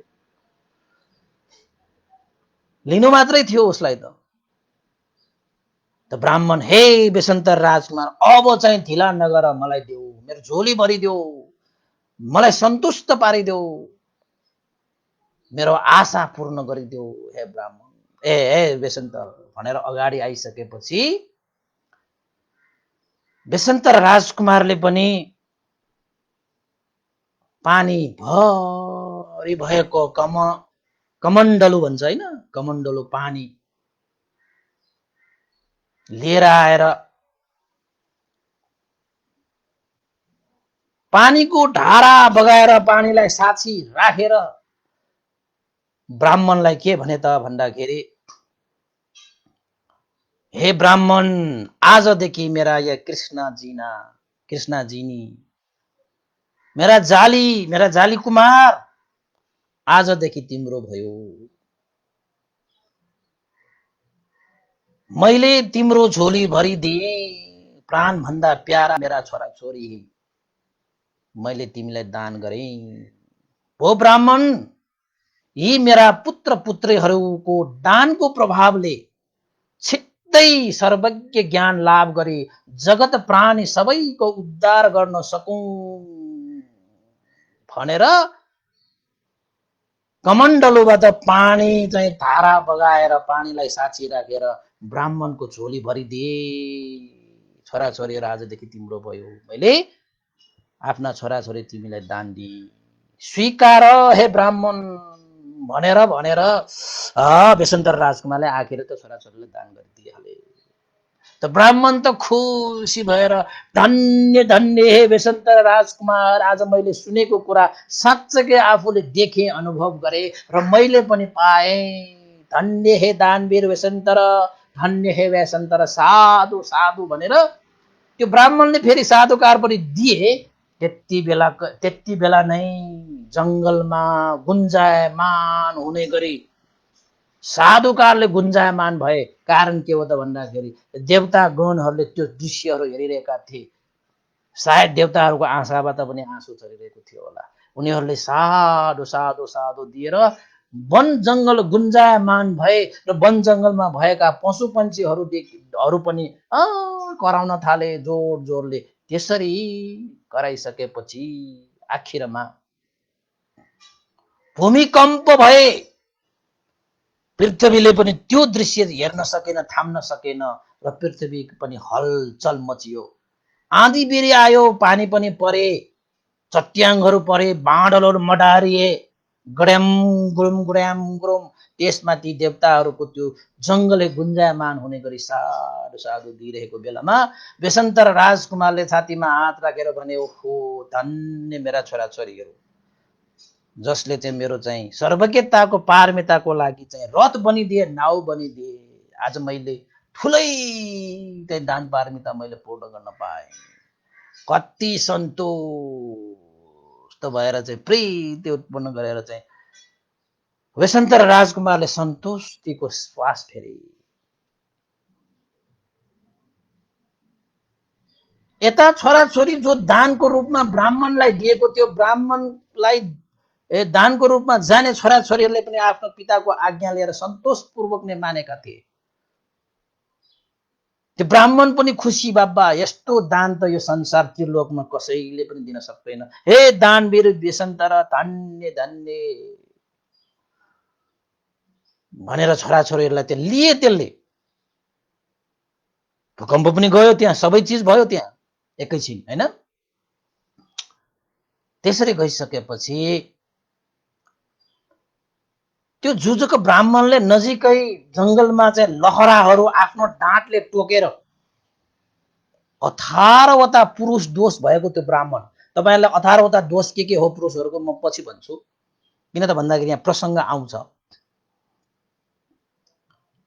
त्यो ब्राह्मणले आफ्नो डाँटले टोकेर चाहिँ त्यो लहराहरू चाहिँ हैन, रुखको लहराहरू चाहिँ भाँचेर लिएर आएर आफूले प्राप्त भएको त्यो दान जाली र कृष्ण दुवैलाई चाहिँ जाली कुमारको दाहिने हात, कृष्ण झिनीको बाहिने हातमा त्यो लहराले बाँडेर, किन त भन्दाखेरि बुढो ब्राह्मण भयो, यिनीहरू भागिहाल्यो भने मैले समाउन सक्ने अवस्था पनि छैन। त्यसैले त यिनीहरूलाई पशुहरूलाई जस्तै बाँडेको त्यसले। त्यस्ता कोमल कोमल हातहरुमा लहराले बाँड्दाखेरि कति दुःख भयो, कति कष्ट भयो, तै पनि सहेर बसे ती बालक बाल त्यो छोराछोरीले। त्यो ब्राह्मणले चाहिँ अब चाहिँ चाँडै जानु पर्यो, मेरो श्रीमतीलाई खुसी पार्न जानु छ। कहीं कति मेरो तरुणी श्रीमती फेरि चाहिँ भागिदिइहाल्यो भने त खत्तम हुन्छ। मेरो श्रीमती अब त खुसी भोलि मदेखि, अब त दास दासी पाउने भयो भनेर यिनीहरूलाई चाहिँ हातमा बाँडेर ल आऊ भनेर चाहिँ चाँडो चाँडो त्यहाँबाट चाहिँ टानेर लगे। त्यो ब्राह्मणले टानेर लगे। बिचरा त्यो बाल बालिकाहरू त सानो पाइलाको हुन्छ। त्यो ब्राह्मण त अब चाहिँ लोभी भएर चाहिँ हैन, अब जति सक्छ चाँडो चाहिँ आफ्नो घरमा जानुपर्ने भयो नि त। वेशन्तर राजकुमार त आफूले दान गरेको चाहिँ त्यो पूरा गरेर चाहिँ मनमा सन्तोष लिएर चाहिँ मौन भएर हेरिरहेको थियो। दान दिइसकेपछि त आफ्नो चाहिँ अधिकारमा त छैन। तब ब्राह्मणको भइसकेपछि उसले जे गरे पनि अब उसकै हो त्यो। त ब्राह्मणले 90 जना बालकलाई त्यो लहराबाट तानेर लगेको, चाँडो आऊ कि चाँडो आऊ भनेर। त्यो बाटोमा वेशन्तर राजकुमार चाहिँ नजर बिसाएर आफ्ना छोरीछोरीलाई त्यसले तानेर लगिरहेको पनि हेरिरहेको छ। त ब्राह्मण चाँडो चाँडो जाँदाखेरि बालकहरू ब्राह्मण जस्तै चाँडो चाँडो जान सकेन।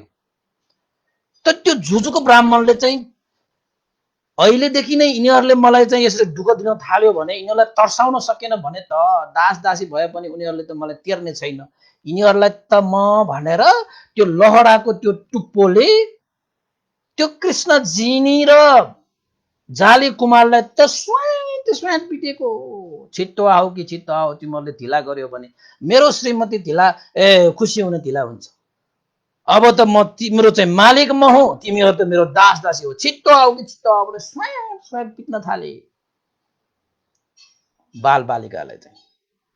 त्यो पिताइले गर्दाखेरि त्यो कोमल कोमल अब राजकुमार त हो नि, त्यस्तो चाहिँ उनीहरूको जिउमा त छाला नै उब्किए। छाला उब्किएको भने के भन्छ त्यसलाई, निस्किएको त। त्यसपछि त छालामा त्यसरी त्यो पिट्दाखेरि स्वयं स्वयं पिट्दै पिट्दै उनीहरूलाई लग्दाखेरि चाहिँ कृष्ण जिनीलाई पिट्दाखेरि दाजु जाली कुमारले आफ्नो आङ थापेर चाहिँ आफ्नै बहिनीलाई बचाउँथ्यो। दाइलाई पिट्न लाग्दाखेरि बहिनी कृष्ण जिनाले आफ्नो दाइलाई चाहिँ नपिटोस् भनेर चाहिँ आफ्नो आङ थापिदिन्थ्यो। हेर्नुहोस् त कति प्रेम कति माया। आफ्नो दाइलाई पिटेको हेर्न नसकेर आफ्नो आङ थापिदिने बहिनी चाहिँ, बहिनीलाई पिट्दाखेरि चाहिँ दाइ चाहिँ आफ्नो आङ थापिदिने। त उनीहरूको त छाला नै उब्कियो। त्यो ब्राह्मणले त निर्दयी रूपले त्यसरी पिट्दै पिट्दै अगाडि लगेको वैशन्तर राजकुमार त मौन भएर हेरेर बसिरहेको छ। जाँदै गर्दा जाँदै गर्दा जाँदै गर्दा जाँदै गर्दा एउटा चाहिँ त्यो बाटोमा चाहिँ खाल्टो खुल्टो परेको ठाउँ पनि आयो। समथल बाटो त्यागिसकेपछि खाल्टो खुल्टो आइसकेपछि त्यसरी चाहिँ क्रोधित भएर चाहिँ दाजु बहिनीलाई त्यसरी पिट्दै लगेको, छाला नै उम्किने गरी पिट्दै लगेको त्यो चाहिँ ब्राह्मणले चाहिँ बाटो चाहिँ खाल्टो खिल्टो थाहा नपाइसकेपछि त्यो खाल्टोमा त्यो खुट्टा खसेर त्यही त्यो ब्राह्मण चाहिँ लडेछ, गुल्टिएछ भनौँ न। अब यसरी गुल्टिसकेपछि त्यो ब्राह्मणले समातिरहेको त्यो लहडा पनि छुटिएछ। उनी त्यो जाली कुमार र कृष्ण झिनीलाई त्यो बाँडिरहेको त्यो लहडा पनि फुस्किएछ। फुस्किसकेपछि जिउभरि चोत्तै चोट बोकेर है जिउभरि छाला नि उम्किने गरी तेस्रो दुखाइ पिराइ भइरहेको त्यो बालबालिकाहरूले त यसरी त्यो लहरा चाहिँ छुटिसकेपछि त्यो ब्राह्मण त्यहाँ लडिसकेपछि त्यही मौकामा भनेर बालबालिकाहरू त मौन भएर हेरिरहेको आफ्नो पिता वैशन्तर राजकुमारको अगाडि आएर रुन आए। पिता, यो ब्राह्मण त साह्रै निर्दयी रहेछ, पापी रहेछ। हामीलाई त हेर्नु छाला नै उम्किने गरी पिटिएको छ। मैले आफ्नो बहिनीलाई पिटेको हेर्न नसकेर मैले आङ थापिदिएँ। बहिनीले पनि मलाई पिटेको हेर्न नसकेर मलाई आङ थापेर चाहिँ आफूले चाहिँ आफ्नो पिटाइ सहे। हे पिता, तपाईले त यो दृश्य कसरी हेर्न सक्नु भएको, कसरी हेर्न सक्नु भएको? हामीले त सुनेको माता पिता भनेको आफ्नो सन्तान प्रति त कोमलो मन भएको हुन्छ भनेर सुनेको। आज त हामीलाई त तपाई पिता त कठोर मन भएको जस्तो लाग्यो। बहिनीलाई पिटेको मैले सहन सकेन, मैलाई पिटेको बहिनीले सहन नसकेर आङ थापिरहेको, छाला उम्किने गरी हामीलाई पिटिरहेको छ त्यो ब्राह्मण, त्यो निर्दयीले।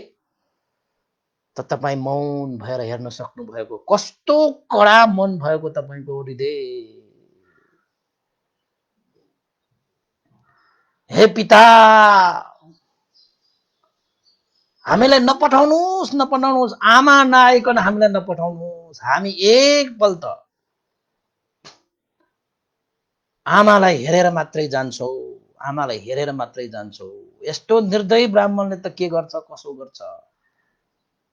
हे पिता, हामीलाई चाहिँ नपठाउनुस्, आमालाई भेटेर मात्रै जाने हामीलाई अनुमति दिनुहोस्, अनुमति दिनुहोस्। आमालाई एकपल्ट हामीले भेटिसकेपछि हामी तपाईको आज्ञालाई सिरोपर गरेर अवश्य त्यो निर्दयी त्यो ब्राह्मणसँग हामी जानेछौँ। चाहे त्यसले हामीलाई पिटोस्, चाहे त्यसले हामीलाई दुःख दियोस्, चाहे त्यसले हामीलाई मारोस् काटोस्, हामीलाई मतलब छैन। तपाईको चाहिँ जुन पारमितामा हामीले चाहिँ अवश्य नाउ अवश्य रथ भएर तपाईको साथ दिनेछौँ। तर एकपल्ट हामीले आमालाई भेट्ने अनुमति दिनुहोस्। आमालाई भेटिसकेपछि मात्रै हामीलाई पठाइदिनु। त्यो ब्राह्मण 18 पुरुष दोषले युक्त त्यो निर्दयी ब्राह्मण हो, त्यो सानोतिनो ब्राह्मण होइन। त्यो 18 दोषले युक्त भएको त्यो ब्राह्मण, त्यो सत्य ब्राह्मण होइन, त्यो दोषले भरेको ब्राह्मण, निर्दयी पापी लोभी सबका सब अवगुण भएको ब्राह्मण रहेछ। मैले जब तपाईले मलाई चाहिँ अतिथि र पाहुनाको रूपमा सत्कार गर्नको निमित्त जाँदाखेरि नै मैले उसको 18 वटा दोष देखेको थिएँ। हे पिता, वैशन्तर राजकुमार त छोराको कुरा सुनेको सुनेको छ। त जाले कुमारले आफ्नो पितालाई भने 18वटा दोष, हे पिता, यो निर्दयी ब्राह्मणको पैताला ठूलो र ट्याप्प छ, यो दोषले भरिपूर्ण। दोस्रो, नङ कुहिएको जस्तो हुन्छ अरे। 18वटा दोष त्यो जाली कुमारले आफ्नो पितालाई भनेको। दोस्रो, नङ चाहिँ कुहिएको जस्तो हुन्छ अरे। तेस्रो, नाइटोको मासु लत्रिएको हुन्छ अरे, भ्याट्ट परेको। त्यसपछि चारौं, ओठ बाक्लो न बाक्लो हुन्छ अरे। पाँचौं, रियाल बगिरहेको हुन्छ अरे, रियाल बग्ने के। छैटौं भनेको दाँत, यो जुन दाँत छ नि त्यो दाँत चाहिँ बाहिर आइरहेको हुन्छ अरे के। त्यही दाँतले त हो त्यो लहरा त्यो भाँचेर ल्याएको त्यो ब्राह्मणले। त्यसपछि सातौं पुरुष दोष भनेको चाहिँ नाक चाहिँ खोडे हुन्छ अरे। आठौं दोष भनेको भुँडी ठुलो न ठुलो हुन्छ अरे, भुँडीवाल। नौ दोष भनेको ढाड टेढो हुन्छ अरे, ढाड सिधा हुँदैन, टेढो हुन्छ अरे। त्यस्तै 10औं दोष भनेको आँखा पनि डेढेर डर लाग्दो हुन्छ अरे। र 11औं भनेको जुङ्गा तामा जस्तो रातो हुन्छ अरे, जुङ्गा पनि त्यस्तो हुन्छ। र 12औं भनेको कपाल चाहिँ पहेँलो हुन्छ अरे, त्यो कपाल। अनि 13औं भनेको छाला चाहिँ टाटेपाटे हुन्छ अरे, त्यो पुरुष दोष हो कि। त्यसपछि 14औं भनेको चाहिँ आँखा चाहिँ बिरालोको जस्तो हुन्छ अरे कि, त्यस्ता बिरालोको जस्तो आँखा हुने चाहिँ त्यो दोष हो कि, त्यो पुरुषको दोष जस्तो। त्यस्तै 15औं नम्बरमा हात खुट्टा चाहिँ हात खुट्टाहरू कम्मरहरू चाहिँ सिधा हुँदैन, जसरी साधारण हुनुपर्छ, बाङ्गो टिङ्गो हुन्छ अरे, त्यस्तो हुन्छ अरे, त्यो पनि पुरुष दोष हो। र 16औं नम्बर चाहिँ खुट्टा बेछाँटको हुन्छ अरे, साधारण खुट्टाको जस्तो हुने, उनको खुट्टै बेछाँटको जस्तो हुन्छ अरे। 16औं अति अग्लो के, अग्लो न अग्लो के, हेर्दाखेरि डर लाग्दो खाले। त्यसपछि 18औं भनेको चाहिँ अत्यन्त कडा, जे पनि कडा, शरीर पनि कडा, बोली पनि कडा, अनुहार पनि कडा जस्तो देखिन्छ हैन। यसरी चाहिँ 18वटा पुरुष दोषहरू जाली कुमारले आफ्ना चाहिँ पिता वैशन्तर राजकुमारलाई सुनाए। यस्ता दोषले भरिपूर्ण त्यो निर्दयी ब्राह्मणको हातमा हामीलाई नपठाउनुहोस्, पठाउनै नै हो भने आमासँग एकपल्ट हामीलाई भेट्ने मौका दिनुहोस्। त वैशन्तर राजकुमार त मौन भएर बसिरहेको छ।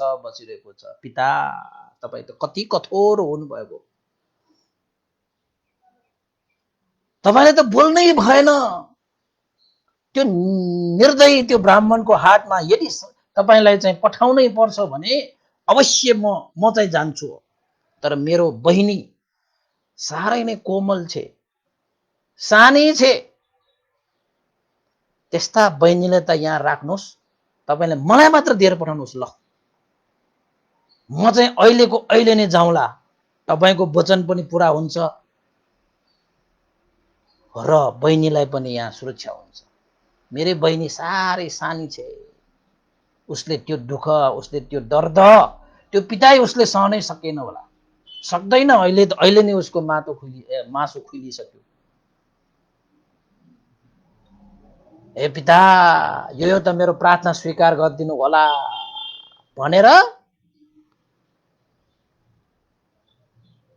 जाली कुमार धोरो रोइ आफ्नो पिताको चाहिँ पाउमा आफ्नो शिर राखेर प्रार्थना गर्दैछ। कृष्ण झिना पनि रुँदैछ, उसको चाहिँ अब के मात्र भने, शरीरको पीडा पनि त्यत्तिकै छ, मनको पीडा पनि त्यत्तिकै छ, आँसु बगिरहेको छ। उता अब त्यो चाहिँ निर्दयी त्यो चाहिँ जुजुको ब्राह्मण, त्यो 18 पुरुष दोषले युक्त त्यो जुजुको ब्राह्मण, त्यहाँबाट चाहिँ त्यो ओहो यो बालकहरूले गर्दाखेरि म यो खाल्टोमा लड्न पुगे, मलाई दुःख भयो पक्क यिनीहरूलाई, अब चाहिँ मैले यिनीहरूलाई जानेको छु, अब त द्वेष पनि आइसक्यो। अब द्वेष नहुँदाखेरि त्यसरी पिटिएर लगाइने त्यो ब्राह्मणले अब कसरी लग्ला। फेरि आफूले चाहिँ त्यो लहडा सहडाहरू बोकेर फेरि चाहिँ त्यो जाली कुमार र कृष्ण झिनीलाई चाहिँ बाँड्नको निमित्त उनीहरूलाई तानेर लानको निमित्त फेरि चाहिँ वसन्त राजकुमारकोमा आएछ त्यो ब्राह्मण त ओहो पख तिमीहरूलाई चाहिँ तिमीहरूले गर्दाखेरि आज मैले पनि चोट खानु पर्यो। हेर त उनीहरू अरूलाई पिट्दाखेरि चाहिँ छाला नै खुइलिने गरी खालै नै उम्किने गरी पिट्दाखेरि त के भएन त्यस्तो सानो सानो बालकलाई। आफू चाहिँ खाल्टोमा उसकै कर्मले लडेको त हो नि। रिसमा उनीहरूले आँखै देखेन, बाटो चाहिँ बाटोमा कहाँ पाइला टेक्नुपर्छ थाहा छैन, लडेपछि त उसलाई नै चोट पर्यो। आफूलाई चोट परेको चाहिँ चोट परेको, त्यो बालकलाई चोट परेको चाहिँ खेप पनि होइन। पक्क तिमीहरूलाई भनेर त्यो बाहिर आइरहेको त्यो दाँत के भन्छ, दाँत किरेर किरेर टोक्दै आएको नि त्यो ब्राह्मण त डर लाग्दो छ। फिल्म बनायो भने यो 18वटा दोषबाट युक्त पारेर त्यो ब्राह्मणलाई निर्माण गर्नुपर्छ।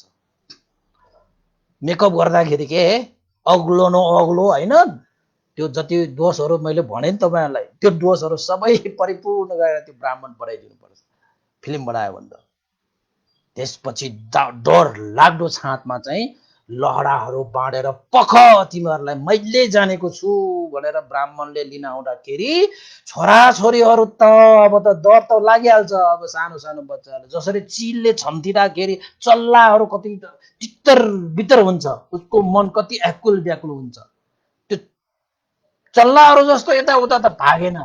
बस त्यो चाहिँ जाली कुमार र त्यो कृष्णजीले आफ्नो पिताको पाउमा शरण लिएर बसिरहे। मनमा त त्रास थियो, अहिले नै भागौँ कि जस्तो। तर आफ्नो पिताको चाहिँ त्यो आदर्शलाई पनि मार्नु दिनु भएन।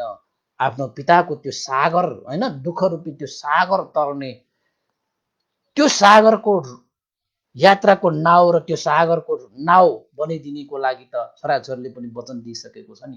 आफ्नो पिताको त्यो पाउमा हात राखेर समाएर आफ्नो शिरले निहुराएर ए पिता हामीलाई रक्षा गर्नुहोस् भन्दै छोराछोरीहरू चाहिँ त्यहाँ रक्षार्थ त्यहाँ चाहिँ पुकारिरहेको छ। त्यो ब्राह्मण चाहिँ लहराहरू लिएर पख तिमीहरूलाई भनेर आइरहेको छ। अब के हुन्छ होला त्यहाँ, अब के हुन्छ होला त्यहाँ। धेरै चाहिँ कथाहरू चाहिँ भन्दाखेरि चाहिँ आँसु नै आउला जस्तो के होइन। यतिकैमै सकाउँ आज। भोलि चाहिँ अब छोराछोरीको बिलाप गर्छ, अझ धेरै बिलाप गर्छ। अझै बिलाप गऱ्यो भने तपाईँको आँखाबाट आँसु आउँछ। मैले हिजो नै भनेको त, मैले त्यो रुमाल ठिक्क पारेर राख्नु, आँसु त लिनु पर्यो नि। त आजको लागि चाहिँ क्रमशः यहीँ गरिदिउँ। एकचोटि त लगाइसकेको थियो, तैपनि चाहिँ ब्राह्मण आफै लडेर उसलाई चोट पर्यो। त अझै त्यो चाहिँ जाली कुमार र कृष्णजीनी प्रति चाहिँ द्वेष भाव राखेर अब लहरा लिएर आइरहेको छ। छोराछोरीहरू चाहिँ पिताको त्यो पाउमा शरण गमन गरे जस्तै होइन, सुरक्षितको निमित्त बुवालाई चाहिँ पुकारिरहेको छ। यो अवस्थामा चाहिँ आजको चाहिँ देशना चाहिँ हामीले क्रमशः गरौँ। योभन्दा पनि अगाडि बढ्यो भने त फेरि विलापहरू गरिरहेको धेरै गयो भने त अझै धेरै जान्छ होइन। आजको लागि चाहिँ यति नै गर्नु पर्ला उपासकहरू है। साह्रै मार्मिक छ, साह्रै मार्मिक छ, साह्रै डरलाग्दो छ। हेर्नुहोस् है, भगवान बुद्धले त्यस्तो सहेर चाहिँ त्यस्तो पारमिता पुरा गरेर चाहिँ यो ज्ञान हामीलाई दिनुभएको त्यत्तिकै सजिलोसँग दिनुभएको होइन। यस्तो कठोर त्याग तपस्या गरेर प्राप्त गरेको यो ज्ञान हामीलाई चाहिँ अगाडि पस्किसकेको छ। अब खान मात्रै बाँकी छ। हामीलाई खानलाई पनि अब आनाकाना गर्ने हामी कतिको मूर्ख होइन। अब हेर्दाखेरि त अब यस्तो त गर्ने नहुने हो, बुवा भएर त्यो छोराछोरीलाई दान गर्ने। त्यसरी दान नगरिकन बुद्धत्व ज्ञान प्राप्त हुँदै हुँदैन। बुद्धत्व ज्ञान प्राप्त नभइकन संसारलाई उद्धार गर्न सक्दैन, सम्पूर्ण दुःखबाट मुक्त हुन सक्दैन। पारमिताको लागि त आफ्नो छोराछोरी पनि दान गर्नुपर्छ। गाह्रो छ, गाह्रो छ, गाह्रो छ है। त्यसैले चाहिँ आज सुनाउने मान्छेलाई त यहाँ गाह्रो भइरहेको छ। अब तपाईँलाई कस्तो गाह्रो भयो होला। त्यही भएर चाहिँ आजको चाहिँ यो देशना चाहिँ यही क्रमशः गरौँ। फेरि उनीहरूले विलाप गरेको सुनाउनु पर्दाखेरि आँसु झर्ला भयो आज है। 1:30 घण्टा पनि बढी पनि भइसक्यो। र अन्तमा बुद्ध भगवान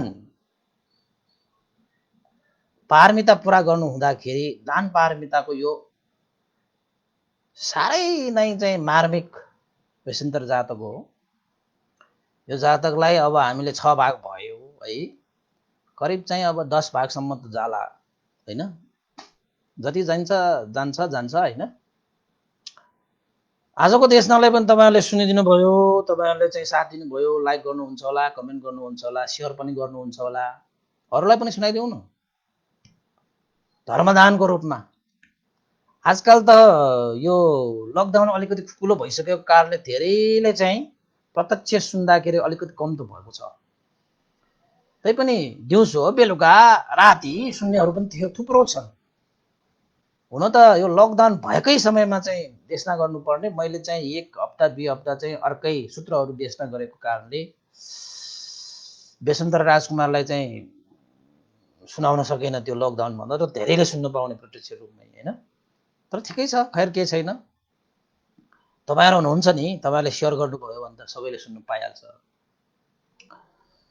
र तपाईहरुलाई पनि पुण्य लाग्छ, मलाई त झनै पुण्य लाग्छ। आहा, यही हो हाम्रो जीवनको आधार, यही हो हाम्रो जीवनको भरोसा।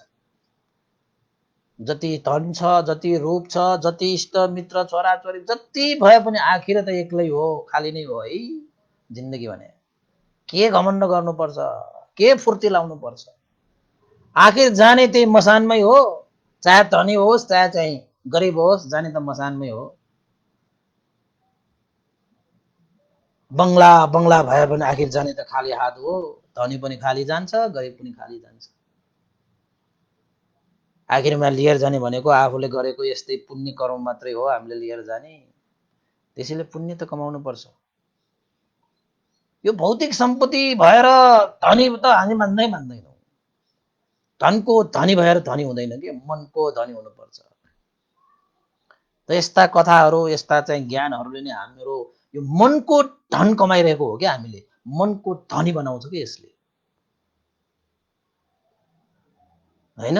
तर हामी धनी बन्ने होडमा धन कमाउन मात्रै लागि परेका हुन्छौँ, मन कमाउन लागेका हुँदैनौँ कि। धन सम्पत्ति त छोडेर जाने हो, मन सम्पत्ति हो लिएर जाने। अब जाने बेला मन सम्पत्ति लिएर जाने मान्छे त धनी हुन्छ, धन सम्पत्ति छोडेर जाने लिएर जाने पाउँदैन भने त्यो त गरिब हुन्छ नि, गरिब हुन्छ। गरिब हुनु जस्तो दुःख अर्को छैन के फेरि। यो लोकबाट परलोकमा जानु हुँदाखेरि तपाईँ गरिब भएर जानुभयो भने त्यो जस्तो दुःख अर्को हुँदैन। त्यही भएर गरिबी भनेको सबभन्दा ठुलो दुःख हो व्यवहारिक रूपमा। व्यवहारिक रूपमा प्रगति रूपमा भन्छ त्यसलाई, परमार्थ रूपमा भन्ने हो भने सबभन्दा ठुलो दुःख भनेकै यो चाहिँ पञ्चस्कन्ध नै हो। तर प्रगति रूपमा भन्ने हो भने गरिब हुनु साह्रै दुःख छ है फेरि। त्यसैले चाहिँ पहिला हामीले के गरे, के कसो गरेर आए, अहिलेको जीवन यस्तो पाए। अब त यस्तो कथाहरू सुनिसकेपछि धनी भएर जानु पर्यो नि। गरिब भएर जन्मेर गरिब भएर मरेर जाने, धनी भएर जानु पर्यो नि। धनी भएर जन्मेर फेरि गरिब भएर मरेर जाने भएन नि त्यो। धनी भएर जानुपर्छ है, धनी भएर जानुपर्छ है। त्यसैले धर्म देशना दान गर्नु सबभन्दा श्रेष्ठ दान हो। तपाईहरुले पनि गर्न सक्नुहुन्छ। आज हाम्रो 182 भाग त हामीले धर्म देशना गरिसक्यौं। कति पुण्य भयो होला।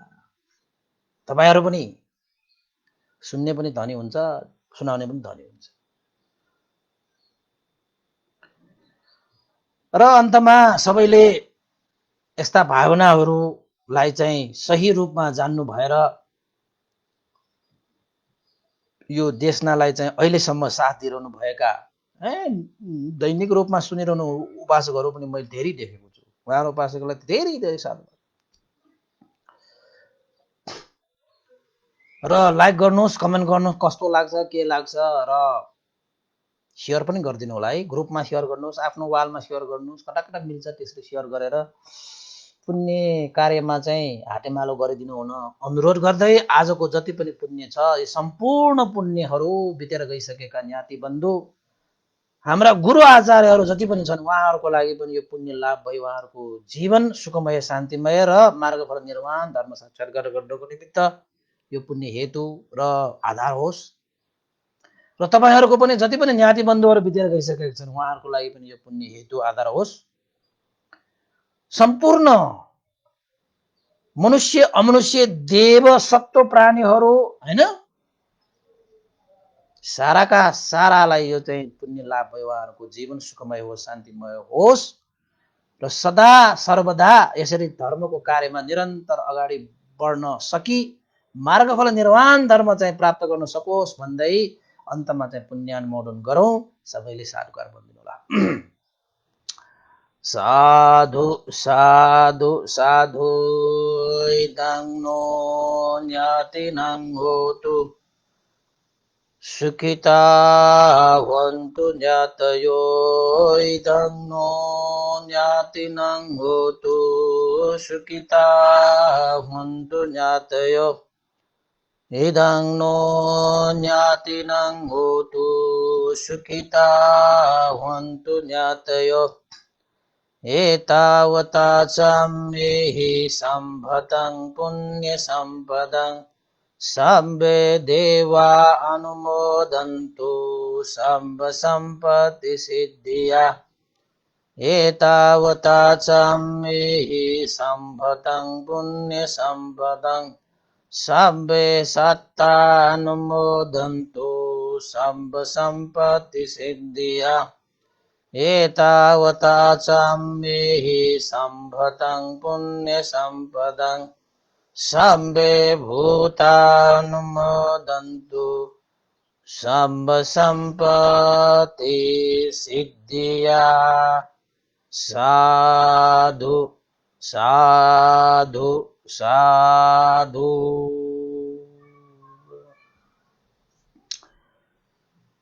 भवतु सब मङ्गलं। आजको दिन सबैको मङ्गलमय होस्, कल्याणमय होस्। साधु साधु साधु।